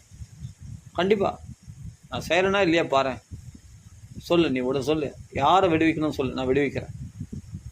உன் பிரியத்தை சம்பாதிக்க நான் செய்வேன் அப்படின்றார் தச சக்கரவர்த்தி. அவத்தியோ வத்தியதாம் கோவா வத்திய கோவா விமுச்சியதாம் தரித்திரா கோ பவத் பாட்டியோ திரவியவான் வாப்பிய அகிஞ்சனஹா. ஒரு தரித்திரன் ரோட்டில் போகிறது, ஒரு தரித்திரனை அவனை பெரிய பணக்காரன் ஆக்கணும், நீங்கள் கோடீஸ்வரன் ஆகணும்னா இப்போ ஆக்குறேன், இந்த க்ஷணத்தில் ஆக்குறேன் நான். சொல்லு, தரித்திரனை கோடீஸ்வரன் ஆக்குறேன், ஆனால் பெரிய கோடீஸ்வரனை ஒன்றும் இல்லாதவனை பண்ணட்டுமா சொல்லு, யாரை பண்ண சொல்லு, நான் உடனே பண்ணுறேன். அப்படி இருப்பான், உனக்காக நான் இவ்வளோ செய்ய நான் தயாராக இருக்கேன், உனக்கு நான் என்னடி செய்ய மாட்டேன்னு சொல்லியிருக்கேன் இது வரைக்கும். இது வரைக்கும் நீ சொல்லி நான் எதை செய்யலை சொல்லு பார்ப்போம், என்ன வேணாலும் செய்ய நான் தயாராக இருக்கேன், நீ தாராளமாக கேட்கலாம் அப்படின்றார். தரித்திரா கோ பவத் ஆட்டியோ திரவியவான் வா வா வாப்பிய அகிஞ்சனஹ அகம் செய்வ மதீயஸ்சஹம் சர்வே தவ வசானுகாக. நானும் என்னை சேர்ந்தவளும் உன் வசத்தில் உள்ளவர்கள் தானே, உன் சொல்ல பேச்சு நான் மீற மாட்டாங்க. யாருன்னா மீறுவாங்களா, என்னை சார்ந்தவங்களுக்கு யாருன்னா மீறி இருக்காங்களா, நான் அப்படி சொல்லி வச்சுருக்கேன். கைகை என்ன சொன்னாலோ அதை நீங்களெல்லாம் கேட்கணும். கைகை உன்னை ஏதாவது மீறினாங்களா சொல்லு, என்கள் சொல்லு, நான் உங்களை உடனே கண்டிக்கிறேன், புரியுதா. நானும் என்னை சார்ந்தவர்கள் எல்லாம் உன் வசத்தில் தானே இருக்கும், உன் இஷ்டப்படி தானே நான் அவர்களையெல்லாம் நான் வழி நடத்துகிறேன். அப்படி இருக்கும்போது உன் பேச்சு என்னைக்காவது மீறி இருக்கணும் சொல் அப்படின்னு சொல்கிறார் தச சக்கரவர்த்தி. எங்கேயாவது மீறி இருக்கணும், அதனால் எல்லாம் உன் வசத்தில் உள்ளவர்கள் தான், நீ என்ன சொல்றியோ நான் அப்படி செய்ய போகிறேன். இதெல்லாம் இருக்குது. அகம் செய்வ மதீயாஸ்ச சர்வே தவ வசானுகாக நதே கஞ்சித்த அப்படி அபிப்பிராயம் வியாகந்தும் உத்சகே. உன் எண்ணத்துக்கு எதிராக நான் நடக்க பொறுத்துப்பேனா சொல்லு பார்க்கலாம். உன் எண்ணத்துக்கு எதிராக நான் நிச்சயமாக செயல்பட மாட்டேன், அதனால் கவலைப்படாத, எழுந்து. ஆத்மனோ ஜீவிதேனாபி ப்ரூஹி என் மனசேச்சசி பலமாத்மனி ஜானந்தி நமாம் சங்கீதம் அர்க்கசி. அதனால் என் அதிகாரம், என் சக்தி, என் பலத்தை பற்றி உனக்கு தெரிஞ்சிருக்கும், புரியுதா. அதனால் தயவுசெய்து என் சந்தேகப்படாத, நான் அதெல்லாம் செய்வனோ செய்ய மாட்டேனோ. ஆமாம், வதம் பண்ண தகாதவரில் வதம் பண்ணுவேன், அதே சமயம் வதத்துக்குரியவர்களை நான் விடுதலை பண்ணுவேன்னா சொல்கிறேன். இதெல்லாம் சும்மா சொல்கிறேன்னு நினச்சிங்கயா, அந்த சக்தி எனக்கு உண்டு, புரியுதா. சூரியனுடைய ரதம் எது வரைக்கும் செல்லுமோ அத்தனை இந்த உலகம் முழுவதுமே என்னுடைய ஆட்சிக்கு உட்பட்டது. அதனால் உனக்கு என்ன வேணும் சொல்லு, எல்லா வஸ்துக்களையும் உனக்கு வரவழைக்கிறேன், உனக்காக வரவழைச்சி உன் ஆசைகளை நீ என்ன அனுபவிக்கணும்னு ஆசைப்படியோ அதெல்லாம் நீ அனுபவிச்சுக்கோ. அந்த அளவுக்கு நான் இப்போ சொல்கிறேன், நான் சத்தியம் பண்ணி சொல்கிறேன், நான் பண்ண புண்ணியத்தின் மேலே ஆணையாக சொல்கிறேன், நிச்சயமாக உனக்கு எதிர்ப்பாக நான் செயல்பட மாட்டேன் அப்படின்னு சத்தியம் பண்ணுறாரு தசரத சக்கரவர்த்தி. இப்போ சத்தியம் பண்ணுறாரு. கரிஷ்யாமி தவ பிரீதிம் சுகிருதேனாபி தே சபே சுகிருதேனாபி, என் புண்ணியத்தின் மேலே ஆணை வச்சு சபே சத்தியம் பண்ணி சொல்கிறேன், நிச்சயமாக நான் செய்வேன். ஆமாம், தசரதர் எதிக்காவது தர்மம் வாக்கு மீறினதார் உண்டா? கிடையாது இல்லையா? நான் செய்கிறேன் கண்டிப்பாக. நான் சொல்கிறேன், ஹரிஷ்யாமி தவ பிரீதிம், உன் பிரியத்தை நான் செய்கிறேன். சுகிருதே நாவிதேசவே யாவதா வர்த்ததே சக்கரம் தாவதிமே வசுந்தரா. சூரியனுடைய ரதம் எது வரைக்கும் செல்லுமோ அந்த பூமி முழுவதும் என்னுடையது. அதனால் நீ என்ன கேட்டாலும் நான் உனக்கு தரேன். பிராச்சீனஹா சிந்து சௌவீரஹா சௌராஷ்டிரா தட்சிணாவதாக வங்காங்கமாகதா வத்ஸ்யா சம்ருத்தா காஷிகோசலாக தட்சிணாபதா. பிராச்சீனா தட்சிணாபதா, அதாவது கிழக்கு தெற்கில் உள்ள சிந்து, சௌவீரம், சௌராஷ்டிர தேசம், வங்க தேசம், அங்க தேசம், மகத தேசம், மத்ஸ்ய தேசம், சம்ருத்தா காஷி கோசலாக காசி கோசல தேசம். இதில் எந்தெந்த இந்த அத்தனை தேசங்கள்லையும் விளையக்கூடிய தங்கமோ வெள்ளியோ முத்தோ ரத்தனங்களோ இல்லை கம்பளிகளோ இல்லை மற்ற போர்வைகளோ உனக்கு என்ன வேணும், நல்ல உயர்ந்த பட்டாளிகளா என்ன வேணும் சொல்லு. தங்கம் வெள்ளி முத்து ரத்தனம் எல்லாத்தையும் கொண்டு வந்து உன் காலையில் கொட்ட சொல்கிறேன். இந்த இடத்துல வளரக்கூடிய விளையக்கூடிய அத்தனை வஸ்துக்களையும் உன் கொண்டு உன் காலையில் கொட்ட சொல்கிறேன். இதெல்லாம் என் ஆட்சிக்கு உட்பட்டது தான். அப்படி இருக்கும்போது இந்த உலகத்தில் இருக்கிற அத்தனை செல்வங்களும் என்னுடையதுன்னும் போது உனக்கு என்ன ஆசை நிறைவேறல சொல்லு பார்க்கலாம், நான் செய்கிறேன் அப்படின்றாரு. ஒரு சக்கரவர்த்தி என்னுடைய அதிகாரம் எனக்கு அந்தளவுக்கு பலம் இருக்குது, அந்தளவுக்கு சக்தி இருக்குது. இதில் உனக்கு என்ன சந்தேகம் இருக்குது சொல்லு பார்க்கலாம். இதில் சந்தேகப்படலாமா? என்னால் செய்யக்கூடிய சக்தி இல்லையா சொல்லுவேன். எனக்கு மேலே உனக்கு நம்பிக்கை இல்லையா? நான் செய்வணும், நான் சொன்ன வாக்கெல்லாம் இதெல்லாம் காப்பாற்ற மாட்டேன்னு உனக்கு சந்தேகம் இருக்கா? நீ சந்தேகப்படலாமா? எனக்கு சக்தி இருக்குன்னு உனக்கு தான் தெரியுமே அப்படின்னு தசரத சக்கரவர்த்தி இதெல்லாம் சொல்கிறார். பிராச்சீனா சிந்து சௌவீரா சௌராஷ்டிரா தட்சிணாபதா வங்கங்க மகதா மத்ஸ்யா சம்ருத்தா காஷிகோஷலாக தத்ர ஜாதம் பகுத்ரவியம் தனதானியம் அஜாபிகம். தனம் தானியங்கள் என்னென்ன வேணுமோ யாருக்கு கொடுன்னு ஆசை வரைய கொடு, இல்லை நீ உனக்கு வேணுமா சொல்லு, கொண்டு வந்து கொட்ட சொல்கிறேன். அதோ வினிஷ்ப உன் திருவள்ளில் கொண்டு வந்து கொட்ட சொல்கிறேன். அந்தளவுக்கு எனக்கு சக்தி, அந்தளவுக்கு எனக்கு அதிகாரம் செல்லும் அவ்வளோ தொழு அப்படின்றது சொல்கிறாருங்க. அந்தளவுக்கு எனக்கு அதிகாரம் இருக்குது. அதனால் தயவுசெய்து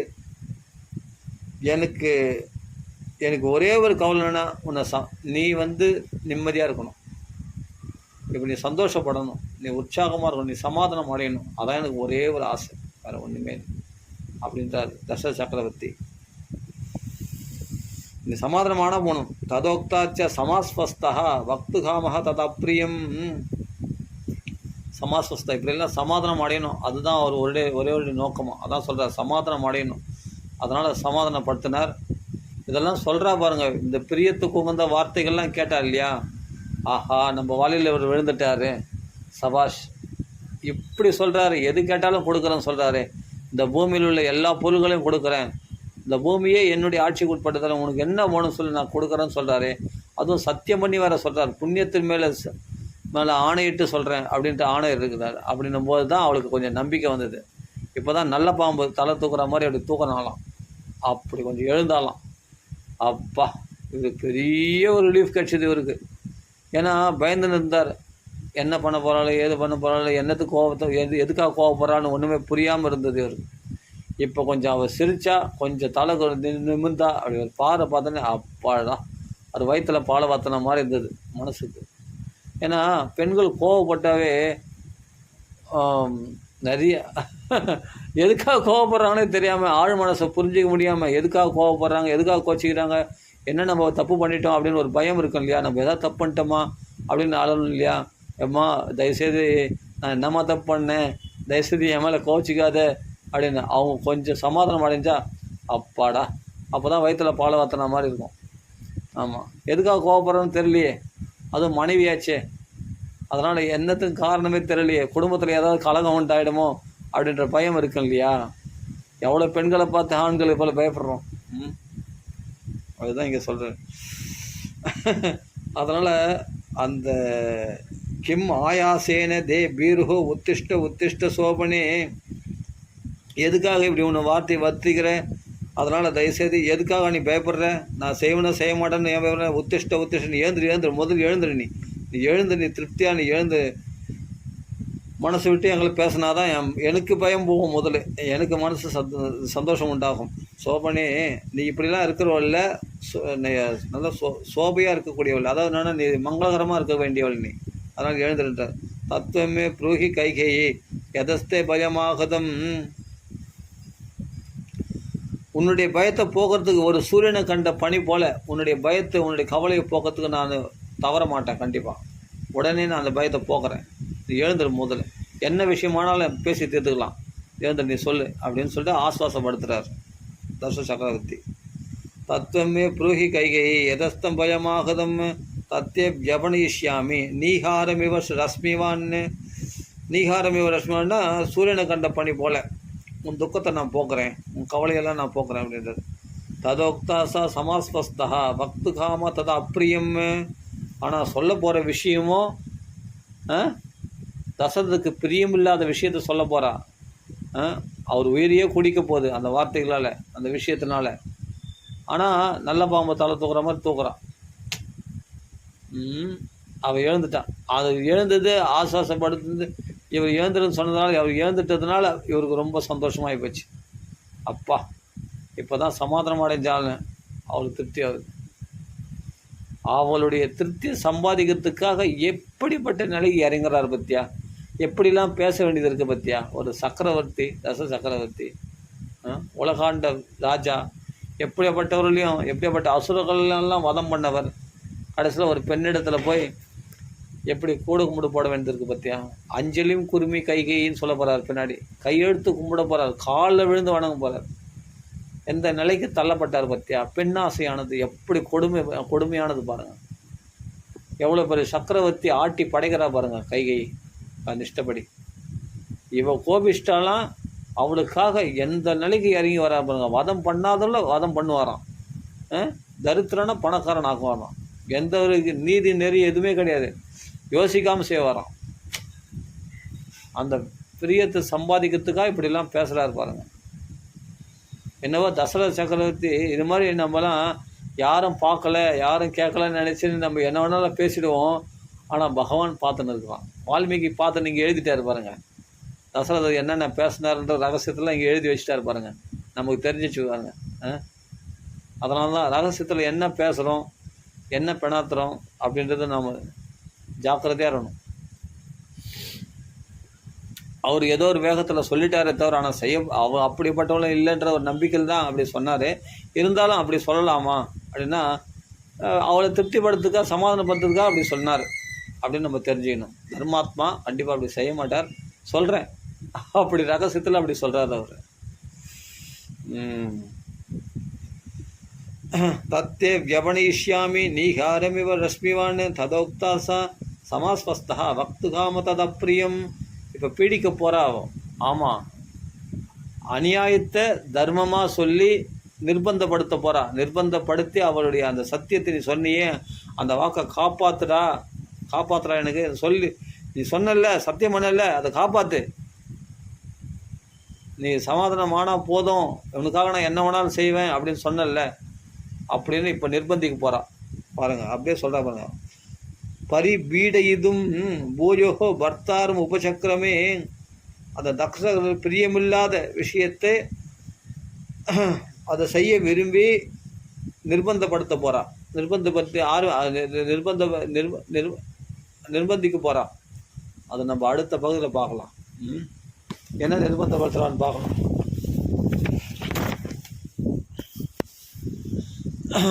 தம் மன்மத சரைர்வித்தம் காமவேக வசானுகம் உவாச்ச பிருதிவிவாலம் கைகேயி தாருணம் வச்சா. கொடூரமான வார்த்தைகளை அவள் பொழிய போகிறா.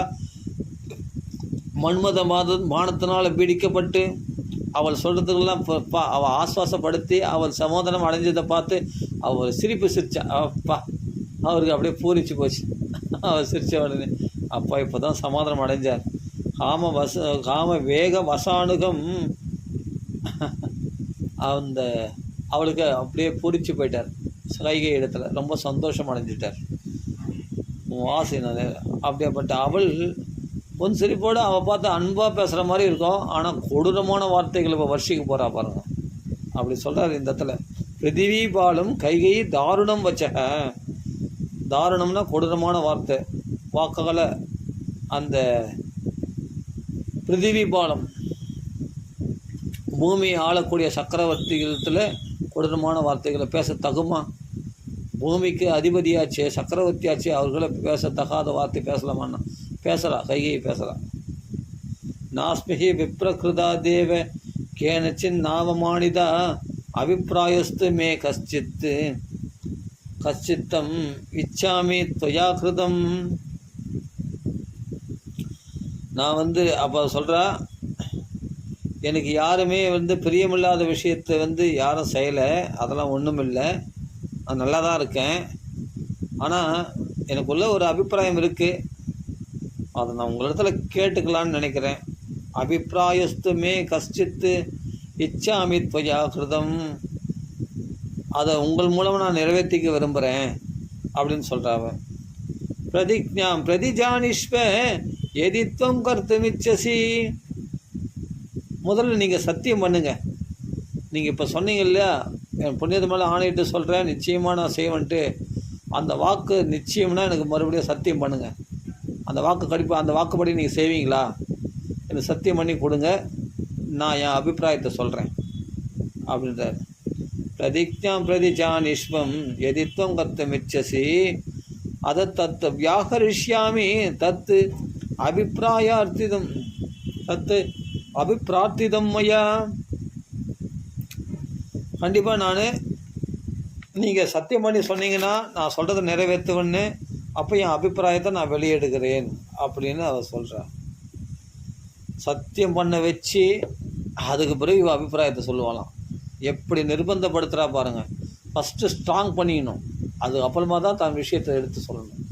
அதுக்கப்புறமா சொல்லலாம் பாரு, நீ தானே சத்தியம் பண்ண, அப்புறமா இப்போ மறுக்கிறியே நீ ஒரு சத்தியம் தான் அப்படின்னு அப்புறமா கேட்கலாம் பாருங்கள்.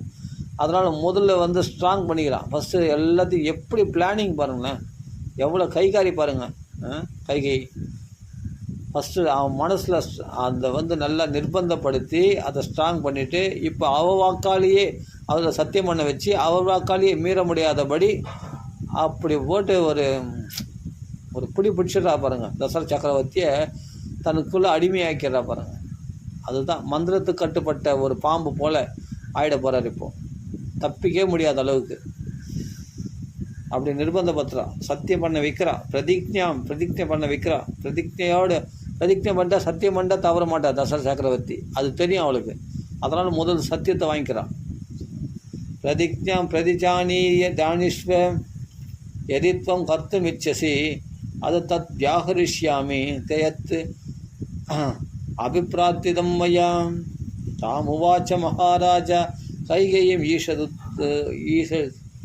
ஈஷத்து ஸ்மிதः காமி ஹஸ்தேன சங்கிருஹ்ய மூர்த்தஜேஷு சுச்சிஸ்மிதாம்.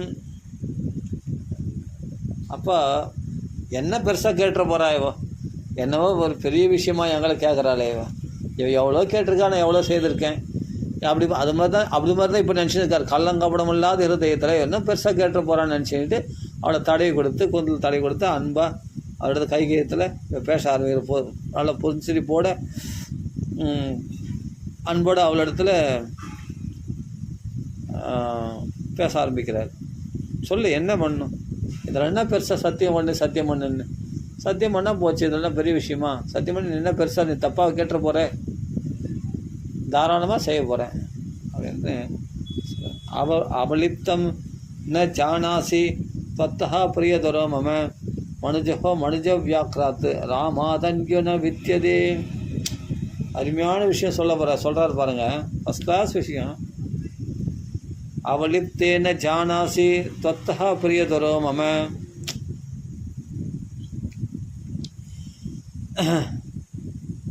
சத்தியம் பண்ணி சொல்கிறேன், சபே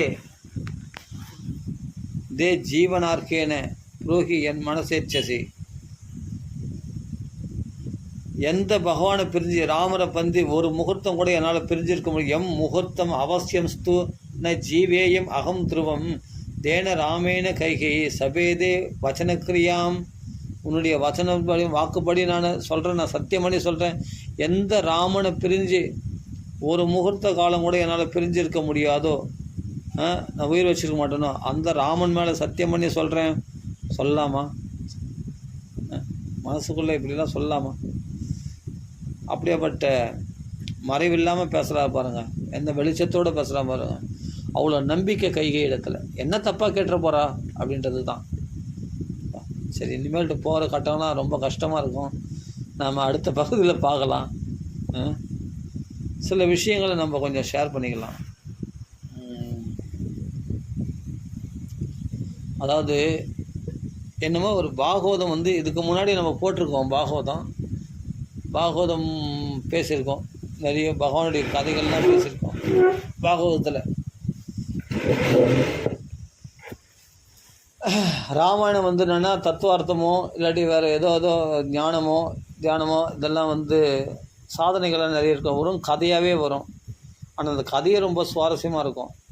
எவ்வளோ விஷயங்கள் அதில் தெரிஞ்சுக்கலாம்.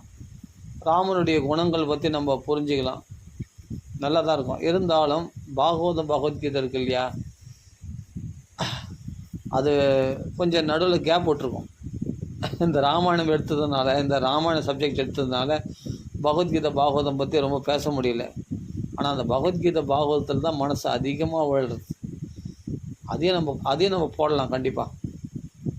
கண்டிப்பாக என்ன மூலப்பாராயணம் வைக்கணும்னு ஒரு ஆசை. அதனால் அப்படி மூலப்பாராயணம் வைக்கிற மாதிரி இருந்தால் நிச்சயமாக லிங்க்கு நம்ம கொடுப்போம். ஜூம் மீட்டிங்கில் ஒரு ஆப் இருக்குது, அதில் போட்டு நம்ம எல்லோரும் அப்படியே ஷேர் பண்ணிக்கலாம். நீங்கள் லைவாக கூட அப்படியே கேதர் பண்ணிக்கலாம். இந்த மூலப்பாராயணத்தை, ராமாயண மூலப்பாராயணத்தை அது நம்ம கண்டிப்பாக அதை ஆரம்பிக்கும் போது அந்த லிங்க்கை நாம் வெளியிடுவோம். சரி, அது போகட்டும். இப்போது கைகை அம்மா இப்படி சத்தியம் பண்ண வச்சு நிர்பந்தப்படுத்துகிறாள் இல்லையா.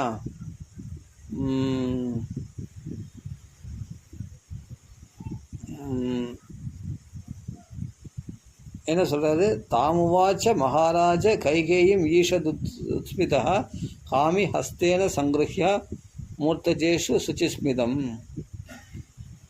அவலிப்தம் ந ஜானாசி त्वत्तः பிரியதரோ மம மனுஜ வியாக்ராத் ராமாதன்யோ ந வித்தியதே.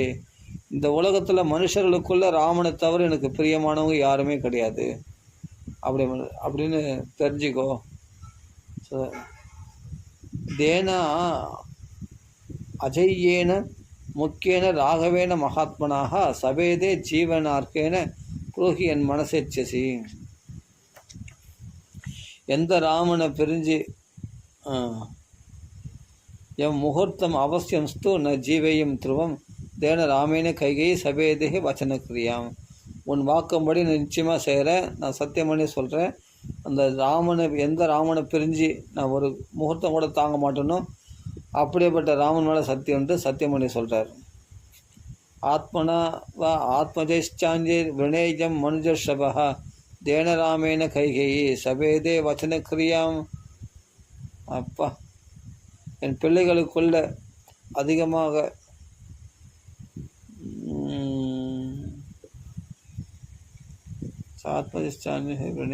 மனுஜஷபம் ஒரு 3 ஸ்லோகத்தில் 3 முறை ராமர் மேலே சத்தியம் பண்ணுறார் பாருங்கள்.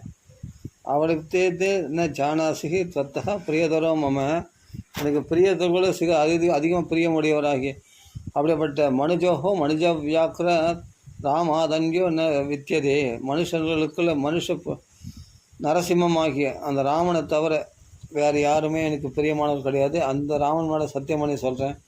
தேனா அஜய் ஏன மற்ற பிள்ளைகளை விட முக்கியமான ராகவனிடத்தில் எனக்கு எவ்வளோ பிரியமோ அப்படியேப்பட்ட ராமனிடத்துக்கு மேலே சத்தியம் பண்ணி சொல்கிறேன் அப்படின்னு சொல்கிறார். தேனாஜய்யேன முக்கியன ராகவேன மகாத்மனா சபேதே ஜீவனார்க்கேன புருகி என் மனசேச்சசி. உன் மனசில் உள்ள இச்சைப்படி நான்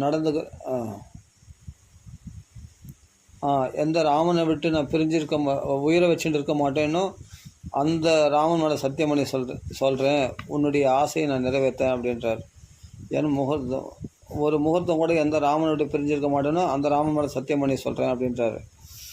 ஆத்மஜான்ய வினேயம மனுஜர்ஷபம், என் பிள்ளைகளுக்குள்ள அதிகமாக நேசிக்கக்கூடிய அந்த மனுஷர்களுக்கு சிறந்தவனாகிய தேன ராமேன கைகையை சபேதே வச்சனக்கிரியாம், உன் வார்த்தைப்படி நான் நிச்சயமாக செய்கிறேன் அப்படின்னு சத்தியம் பண்ணுறார் ராமன் மேலேன்ட்டு 3 தடவை ராமன் மேலே சத்தியம் பண்ணுறார் இல்லையா.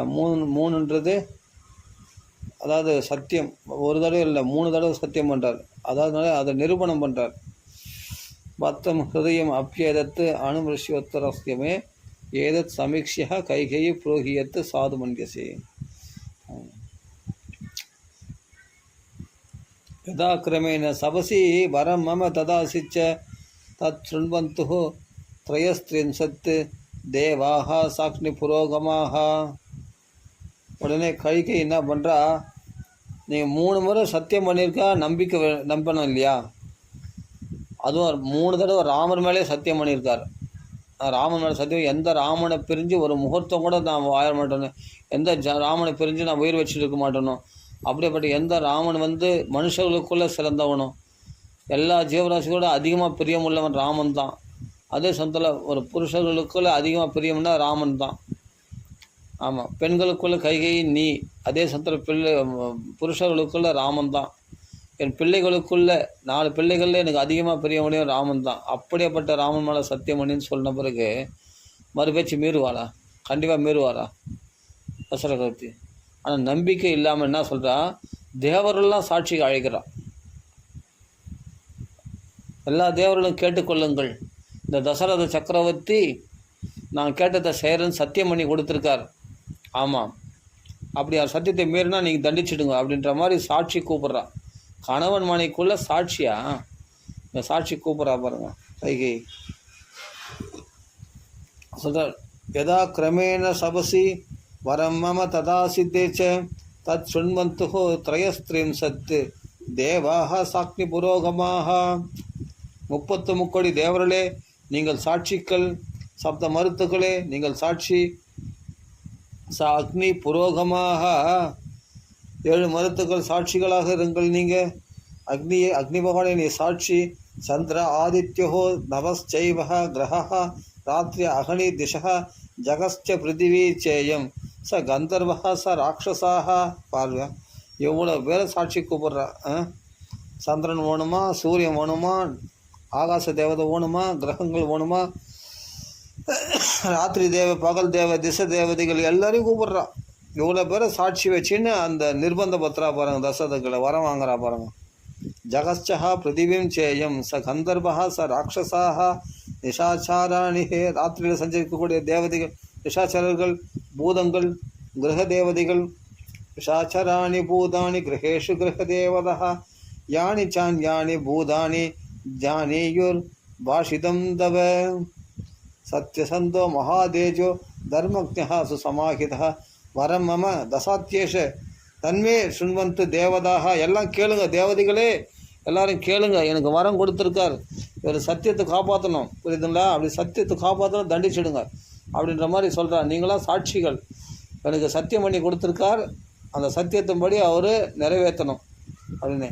என்னடி பாசாங்கலாம் பண்ணுறேன், என்ன நம்ம 2 பேருக்குள்ளே அந்தரமாக பேசியிருக்கோம்னா என்னமோ சாட்சிலாம் வைக்கிறிய நீ, என்ன நீ இப்படின்னு சொல்லிட்டு சிரிக்கிறார் தசரத சக்கரவர்த்தி. என்ன புதுசாக ஆகாச சாட்சி, பூமி சாட்சி, தேவர்கள் சாட்சி, கந்தர்கள் சாட்சி, ராட்சச சாட்சி, அசுர சாட்சின்னு என்னென்னவோ சாட்சியெல்லாம் வைக்கிறியே, இவ்வளோ தேவதைகளை எதுக்கு கூப்பிட்றா இவோ? நம்மள அவ்வளோ நம்பிக்கை இல்லையா? இது அசட்டுத்தனமாக இருக்கு அப்படின்னு சொல்லிட்டு சரி. என்ன நீ பாசாங்கலாம் பண்ணுற, என்ன பெருசாக என்ன நீ இப்படிலாம் பசப்பார்த்து இல்லை புதுசாக சாட்சியெல்லாம் வைக்கிற, இதெல்லாம் முன்னாடி இது இப்படிலாம் பண்ண மாட்டேன், இது என்ன இது புதுசாக இருக்குது, இதெல்லாம் இந்த சாட்சியெல்லாம் வைக்கிற பழக்கம் எனக்கு இருந்து வந்தது உனக்கு? நான் ஏதோ சரி சத்தியம் பண்ணி நான் தான் ராமன் மேலே சத்தியம் பண்ணியாச்சு. அப்படி இருக்கும்போது என் நம்பிக்கை இல்லாமல் உனக்கு இவ்வளோ பேர் சாட்சிகளை வச்சு அப்போ என்னதான்? ஏன்னா இது மாதிரி நடந்துக்கிற கிடையாது. கட்டின புருஷனத்துலேயே சாட்சி வைக்கிறவோ தான். அப்படியாப்பட்ட நீங்களா சாட்சி. இவர் சொன்ன சொல்ல மாறினாலும் மாறிடுவார் அப்படின்ற இந்த சந்தேகம் உங்களுக்கு நம்பிக்கையில் பற்றியா? சூரிய வம்சத்தில் தோன்றின ராஜாக்கள் என்றைக்குமே சத்தியத்தை தவற மாட்டாங்க. அப்படிப்பட்ட வம்சத்தில் பிறந்த தசரதத்து சக்கரவர்த்தியிலே அவருக்கு நம்பிக்கை இல்லாமல் இவ்வளோ பேரை சாட்சி கூப்பிட்றார். வால்மீகி ஸ்பஷ்டமாக வர்ணிக்கிறா பாருங்க. கைகையினுடைய மனசு எப்படி இருக்குது, தசரதனுடைய மனசு எப்படி இருக்குது, அவர் எவ்வளோ பாசத்தோட அன்போட அவர் நினச்சா அடுத்த நிமிஷத்தில் கைகையை தூக்கி சிறையில் போட்டுற முடியும். என்ன வேணாலும் பண்ண முடியும். வதமே பண்ணால் கூட யாரும் கேட்பார் கிடையாது. இப்படி கேட்டால் இப்படி அதர்மமாக நடந்துக்கணா அப்படின்னு சொல்லிட்டு ஒரு கேஸை ஃபைலை க்ளோஸ் பண்ணிட்டு போயினே இருக்கலாம் பாடுக்கு. ஆமாம், தசரத சக்கரவர்த்தியில் முடியும். ஆனால் அப்படி செய்ய மாட்டார். அவ்வளோ அன்பு வச்சிருக்கு. அந்த அன்பு உண்மையானது, கைகை இடத்துல வச்ச அன்பு. ஆனால் அதை கெடுத்துட்டாவ கண்டிப்பாக. இப்போ கைகை தசரதர் வச்ச அன்பு தான் இப்போது தப்பாக தோணுது. உண்மையான அன்பு இல்லைன்றத நிரூபணம் ஆகுது பாருங்கள். இவ்வளோ விதத்தில் வச்ச அன்பு உண்மையானதாக இருந்தால் நிச்சயமாக நம்புவா இல்லையா? நம்பிக்கை இல்லாமல் தான் இப்போ தேவரெல்லாம் கூப்பிட்றான். இவ்வளோ பேர் தேவரில் சாட்சி வச்சுன்னு சத்தியம் பண்ண சொல்கிற அவரை நிர்பந்தப்படுத்துகிறா பாருங்கள். இப்படிலாம் கூட இருக்கிறாங்க மனைவிகள். சத்யசந்தோ மகாதேஜா தர்மக்ஞா சுசமாஹிதா வரமம ததாத்யேஷ தன்மெஹே சுண்வந்து தேவதா. தேவதைகளே நீங்கள் கேளுங்கள். இவர் சத்தியசந்தராம், அதே சந்திர தர்மாத்மா, தர்மம் தெரிந்தவர். அப்படிப்பட்டவர் என் இடத்துல வரம் கொடுத்துருக்கார். அந்த வரத்தை நிறைவேற்ற வேண்டும். இதுக்கு நீங்கள் தான் சாட்சிகள் அப்படின்றது. இது தேவி மகேஸ்வாசம் பரிகிருஹ்ய அபிசஸ்யச்ச ததா பரம் உவாச்சேதம் வரதம் காமமோகிதம் ஸ்மரராஜன் புராவிருத்தம் தஸ்மின் தெய்வாசுரே ரணே தத்ரத்வை யவாயச்ச சஸ்திரஸ்தவ ஜீவிதமந்தரா தத்ரச்சாவி மயா தேவா யத்வம் சமவிரக்ஷிதः ஜாக்கிரத்யா யதமானாய ததோ மே பிராததா வரும். சரி, இதெல்லாம் நம்ம ஸ்லோகத்தோடு முடிச்சுப்போம். மேலே உள்ள கட்டங்களை நாம் அடுத்த பகுதியில் பார்க்கலாம். முக்கியமாக உபன்யாசத்துக்கு மூலப்பாராயணம் பண்ணணும். மூலப்பாராயணம் பண்ணால் தான் வாக்கு ஸ்பஷ்டமாக இருக்கும். இல்லைன்னா தடுமாறுது வாக்குலாம். என்ன உபன்யாசம் பண்ணாலும் மூலப்பாராயணம் பண்ணாமல் உபன்யாசம் பண்ணாலே வாக்கு ஸ்பஷ்டமாக வர்றதுக்கு வாய்ப்பே கிடையாது. வாக்கு ஸ்பஷ்டமாக வரணும்னா மூலப்பாராயணம் பண்ணிட்டு தான். எல்லா மகாத்மாக்களும் அப்படி தான். இப்போ நம்ம ராமாயணம் சொல்கிறோன்னா ராமாயணம் காலைல மூலப்பாராயணம் பண்ணணும். காலைல மூலப்பாராயணம் பண்ணிவிட்டு பாகவதம் படிச்சிட்டோம்னா இது ராமாயணம் சொல்லணும்னா ஈஸியாக நல்லா ஸ்பஷ்டமாக சொல்லலாம். வாக்கு ஸ்பஷ்டமாக வரும், நல்ல ஞானமும் வரும். எவ்வளோக்கு எவ்வளோ மூலப்பாராயணம் பண்ணுறோமோ அவ்வளோக்கு எவ்வளோ நல்ல ஞான விருத்தி உண்டாகும். வாக்படுத்துவம், நல்ல வாக்கு வன்மை உண்டாகும். அதே சமயத்தில் நாம சங்கீர்த்தனம் பண்ணலாம், இல்லை மூலப்பாராயணம் பண்ணலாம். மூலப்பாராயணமே ஞாபக சங்கீர்த்தனம் தான், வேறு ஒன்றும் இல்லை. ஆமாம், பகவானுடைய வாக்கியங்கள் இந்த பாகவதம் ராமாயணம்லாம், இந்த ராமாயணத்தில் உள்ள ஒவ்வொரு ஸ்லோகமும் பகவான் தான், வேறு எதுவுமே இல்லை. அதனுடைய அர்த்தமானது பகவான், அதனுடைய ஸ்லோகமானது ராதை. ஆமாம், ஸ்லோகம் ராதை, அதனுடைய அர்த்தமானது பகவான் கிருஷ்ணர். நம்ம புரிஞ்சுக்கணும். அந்த ராதா கிருஷ்ணன் தான் அந்த ஸ்லோக வடிவத்தில், ஸ்லோகனுடைய அர்த்த வடிவத்தில் இருக்காங்க. நம்ம புரிஞ்சுக்கணும். எவ்வளோக்கு எவ்வளோ இந்த மூலப்பாராயணம் நம்ம பண்ணுறோமோ அவ்வளோக்கு அவ்வளோ நம்ம தபஸ் கூடும், பக்தியும் நம்மளுக்குள்ளே பெருகும்.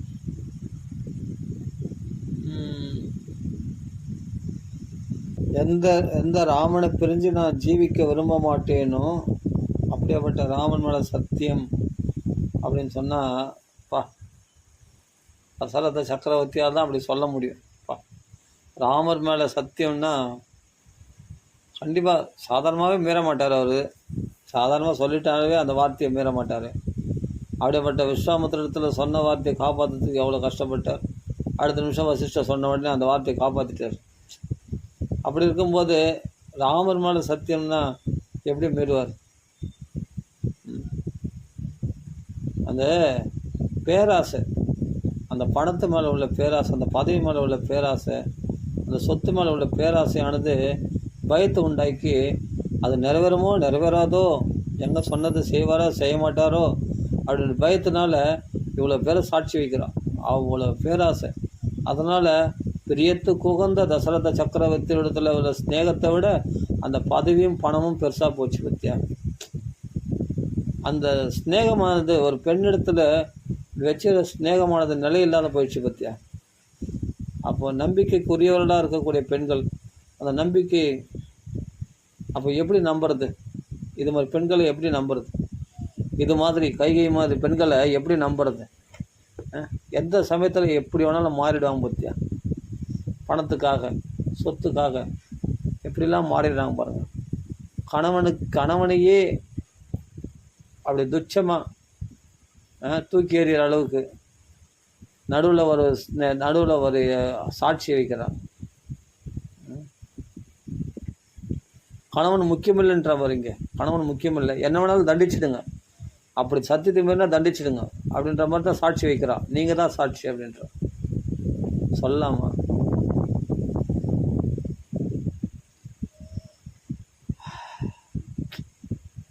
எல்லாம்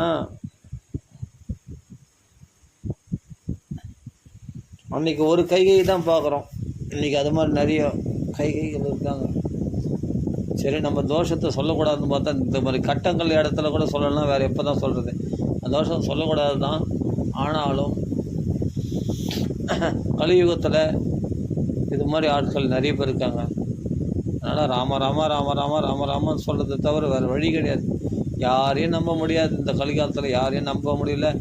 யாரிடத்துலையும் நம்ம அதிகமாக ஸ்நேகம் பண்ணிக்க முடியல. யார் எந்த சமயத்தில் எப்படி மாறுவாங்கன்னு சொல்ல முடியல. இன்றைக்கி நல்லா தான் இருக்காங்க, நாளைக்கு அப்படியே இருப்பாங்கன்னு நம்ம சொல்ல முடியாது இல்லையா.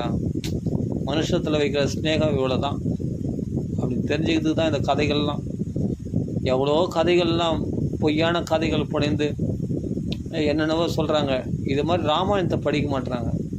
ராமாயணத்துக்கு போல் ஒவ்வொரு கட்டங்களும் நம்மளுக்கு பாடம் தான். இது மாதிரி கட்டங்கள்லாம் படித்து நம்ம புத்தி திருந்தணும், நம்ம மனசு மாறணும். யாரையும் நம்ப வேண்டாம், பகவானை நம்புங்க, அவ்வளோதான். அவன் ஒருத்தன் தான் உண்மையானவன்.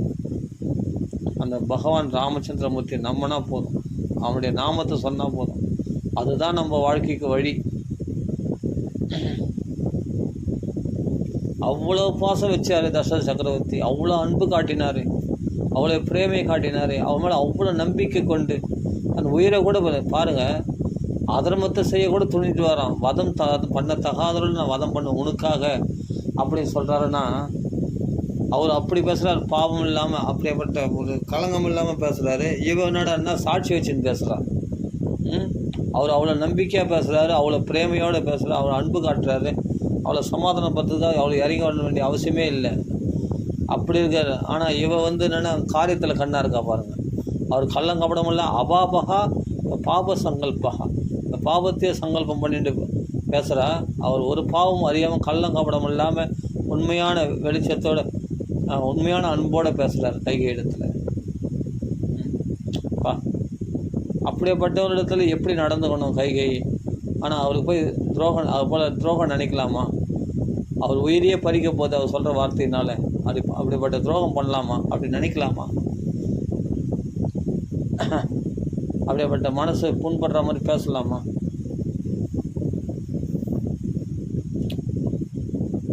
அதை பண்ணுறா கைகை.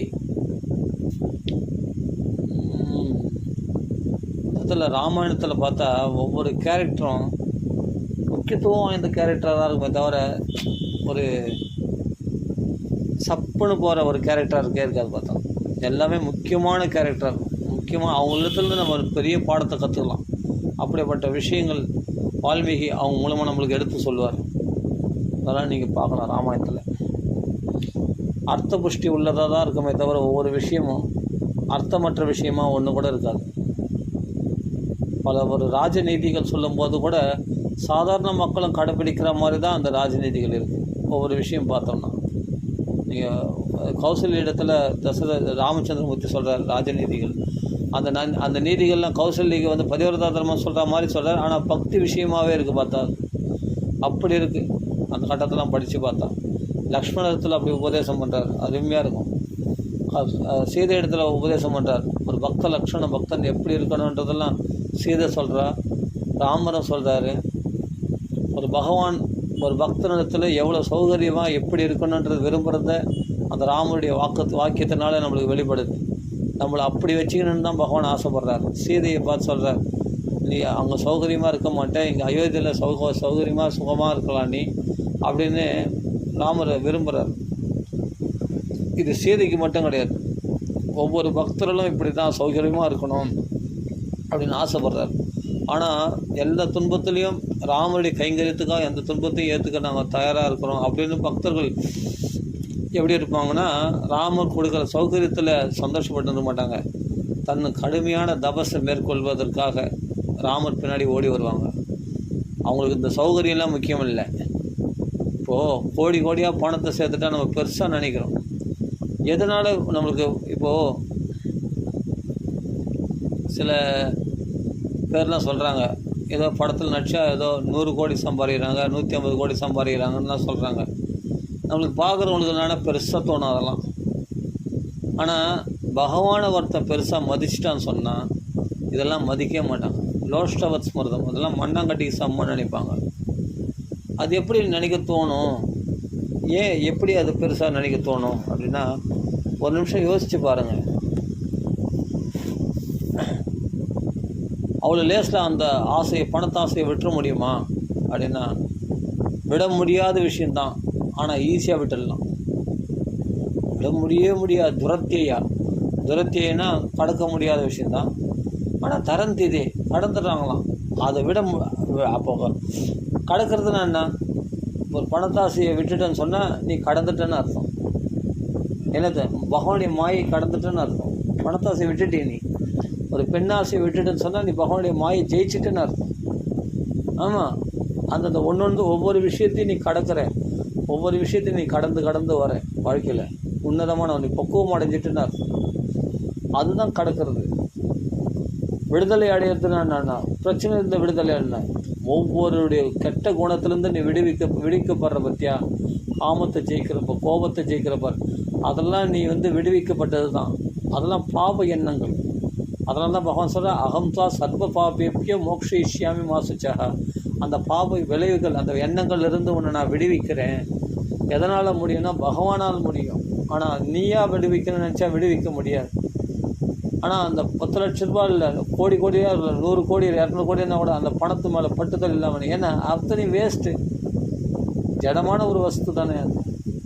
அது எப்படி அவ்வளோ லேசாக, அவ்வளோ பெரிய லட்சமான பணம்லாம் பெருசாக உலகம் மதிக்கக்கூடிய ஒரு விஷயத்தில் உனக்கு அதில் பட்டுதல் இல்லாமல் இருக்குது. எப்படி இருக்க முடியும் தான்? நீ பாகவதம் படிக்கலை, அதனால் நீ மயங்குற. நாங்கள் பாகவதம் படிச்சிட்டோம், அதனால் எங்களுக்கு அது பிடிக்கலை, நாங்கள் மயங்கலை, எங்களுக்கு அது பிடிக்கலை.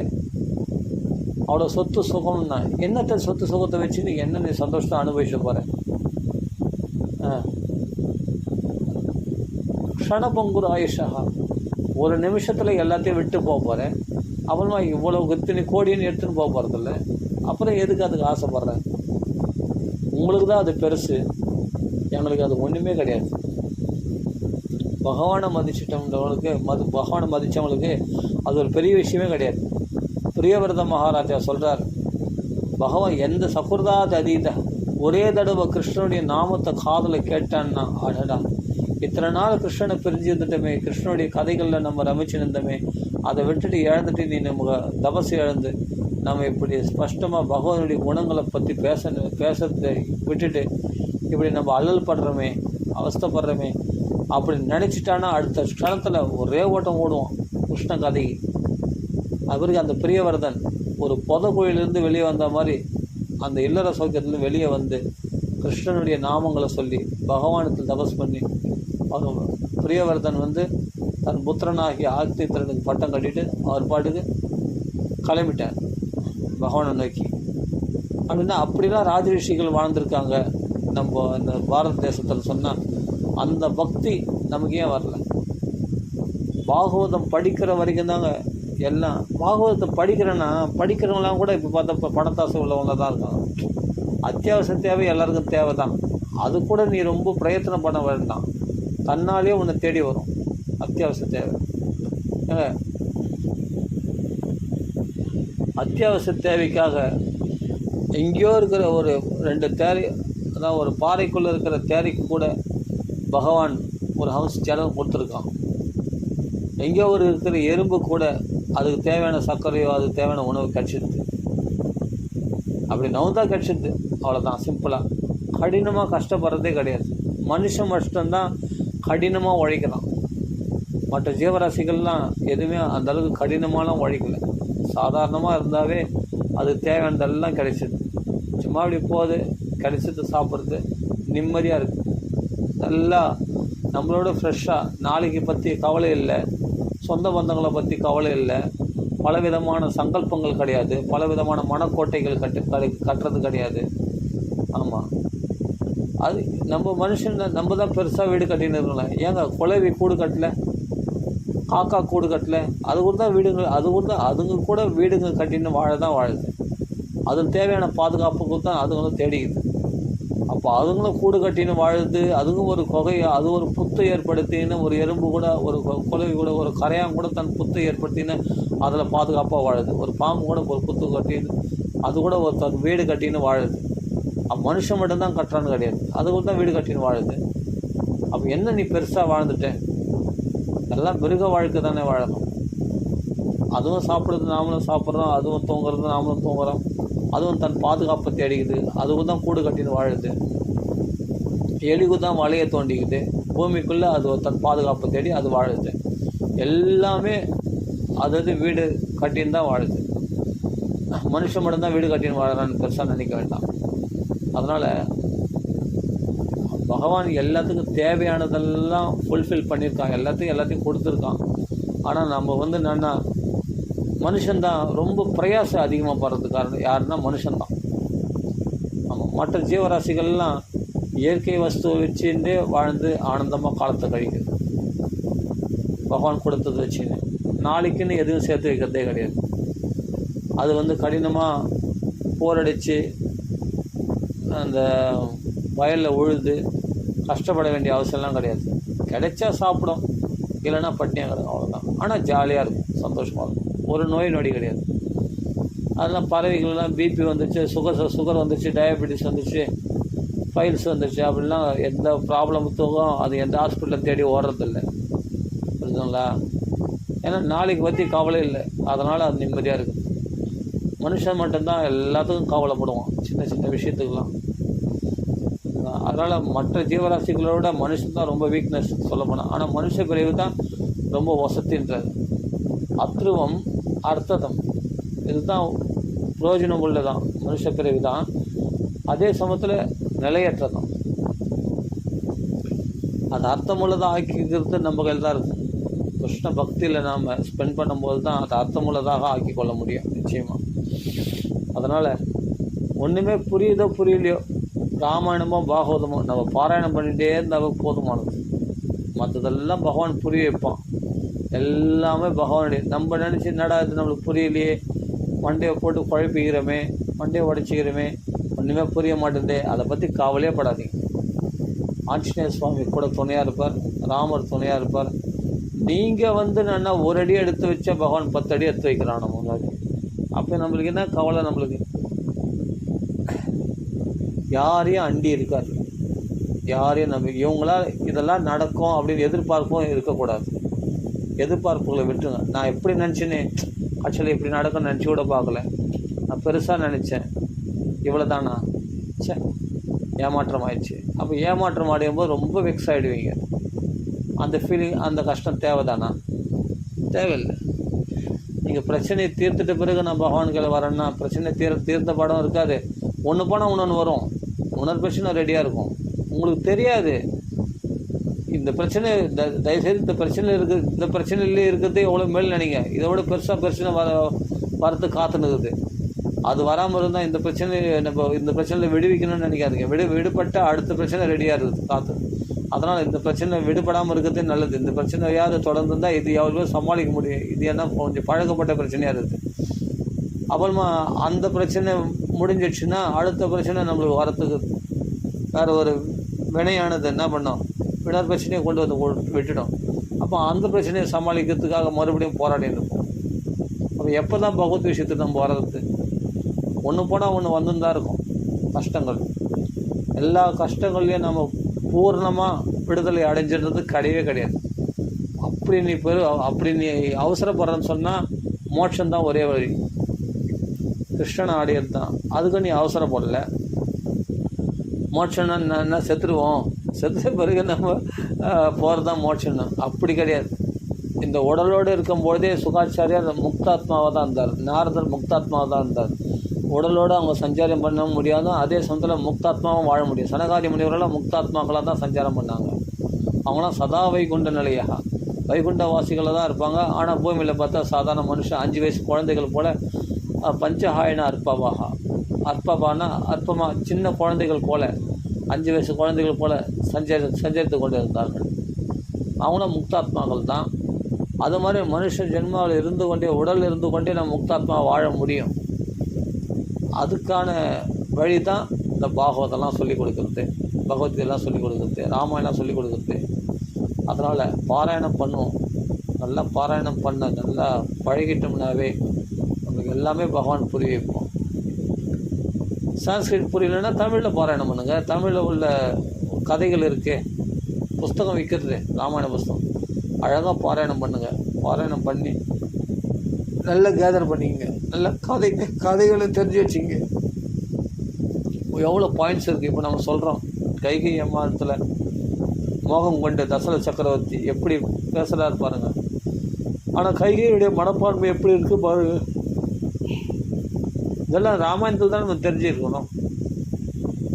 இதான் உலகம் அப்படின்னு நம்ம தெரிஞ்சுக்கிறோம் இல்லையா? ஒரு வைராக்கியம் அடைத்து தானே இந்த விஷயம்லாம் சொல்லியிருக்காரு வால்மீகி விடாமல். ஆனால் அற்புதமான கட்டங்கள் மேல் ராமர் வரும்போது தான் ராமருடைய குணங்களை அள்ளி பருகலாம். அருமையான பக்தி, அந்த பரதனுடைய பக்தி, கௌசல்ய பக்திலாம் ரொம்ப விசேஷமாக இருக்கும். என்னவோ தெரில, இந்த ராமாயணம் படிச்சுட்டு இருக்கும்போது கூட பாகவதத்தில் தான் மனசு அதிகமாக ஈடுபடுது. அந்த கிருஷ்ண லீலைகளை போய் சுவைக்கலாம். வாமன அவதாரம், நரசிம்ம அவதாரம், எவ்வளோ சுவையாக இருக்கும் தெரியுமா? அதெல்லாம் அற்புதமாக இருக்கும். மனசு பாகவதத்திலேயே இருக்குது, என்னவே தெரில. ராமாயணம் படிச்சுட்டு இருந்தால் கூட மனசு அந்த பாகவதத்தில் சுவைச்சு பழக்கப்பட்டுச்சா மறுபடியும் அந்த பாகவதத்திலே மனசு உழட்டுறது. பகவான் தான் பார்த்துக்கணும். சரி,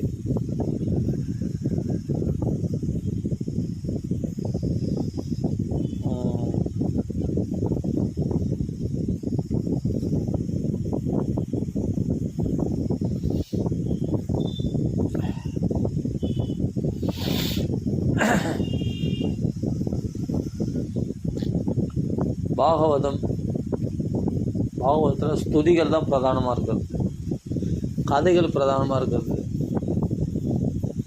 புரியலைன்னா புரியாத விஷயத்தை விட்டுடலாம். இன்னும் யாரும் தண்டிக்க போகிறதில்ல. எல்லாத்தையும் ஸ்பஷ்டமாக சொல்லி ஆகணும், எல்லாத்தையுமே நம்ம புரிஞ்சுக்கணும். தப்பானா கூட பரவாயில்லன்றேன். பாகவத் இப்போ ராமாயணம் கூட நான் இப்போ தத்துவ புத்தகம் தான் சொல்கிறேன். நல்லா ஸ்பஷ்டமாக இல்லை, சில வார்த்தைகள்லாம் தடுமாறுது, இருக்கட்டும், பரவாயில்ல. தப்பானா கூட பகவான் பரவாயில்ல. பகவத் விஷயத்தை நீ கொஞ்சமாவது பேசுறியா? ஒரு நாளைக்கு 1 மணி நேரம் பேசல, 1/2 மணி நேரம் பேசல, 5 நிமிஷம் பகவத் விஷயத்தை பேசினா கூட போதும். தப்பும் தவறும் வந்தால் கூட பரவாயில்ல. ஆனால் கண்டதை பேசாமல், நல்லா பேசுகிறதுன்னு சொல்லிட்டு கண்டதை பேசாமல், தப்பு தவறோட நம்ம தடுமாறி பேசினா கூட பகவத் விஷயமாக பேசினா அதை பகவான் அதை ஏற்றுக்கிறான். அதுதான் பெரிய பூஜை நம்ம பண்ணுறது பகவானுக்கு. அதனால் நம்ம இதுவே போதுமானது. நீங்கள் தப்பாக இருந்தால் கூட கவலைப்படாதீங்க. தைரியமாக மற்றவங்களுக்கு ஷேர் பண்ணுங்கள். மற்றவங்களிடத்துல ஷேர் பண்ணுன்னா நீங்கள் உங்களுக்கு தெரிஞ்ச கதைகளை மற்றவங்களை எடுத்து சொல்லுங்கள். பகவத் விஷயமாக பேசுங்க, அந்நிய விஷயமாக பேச வேணாம். அப்படி நம்ம மேலே தான் தப்பு. நமக்கு பக்தி வரலைன்னா நம்ம மேலே தான் தப்பாக இருக்குமே தவிர பகவானத்தில் தப்பு இருக்காது. நல்லா புரிஞ்சுங்க, பகவானத்தில் தப்பு இருக்கிறது வாய்ப்பே கிடையாது. ஒரு மனுஷன் தப்பு பண்ணுறான்னா காரணம் என்ன அப்படின்னா சத்சங்கம் இல்லாதது தான் காரணம்.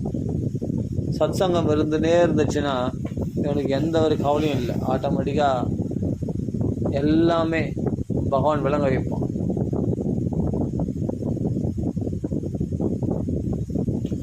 சத்சங்கத்துக்கு எங்கே போகிறது? பாகவதத்துலேயே இருக்குது, ராமாயணத்துலேயே இருக்குது சத்சங்கம். நீ படிக்கலை, படித்து பார்.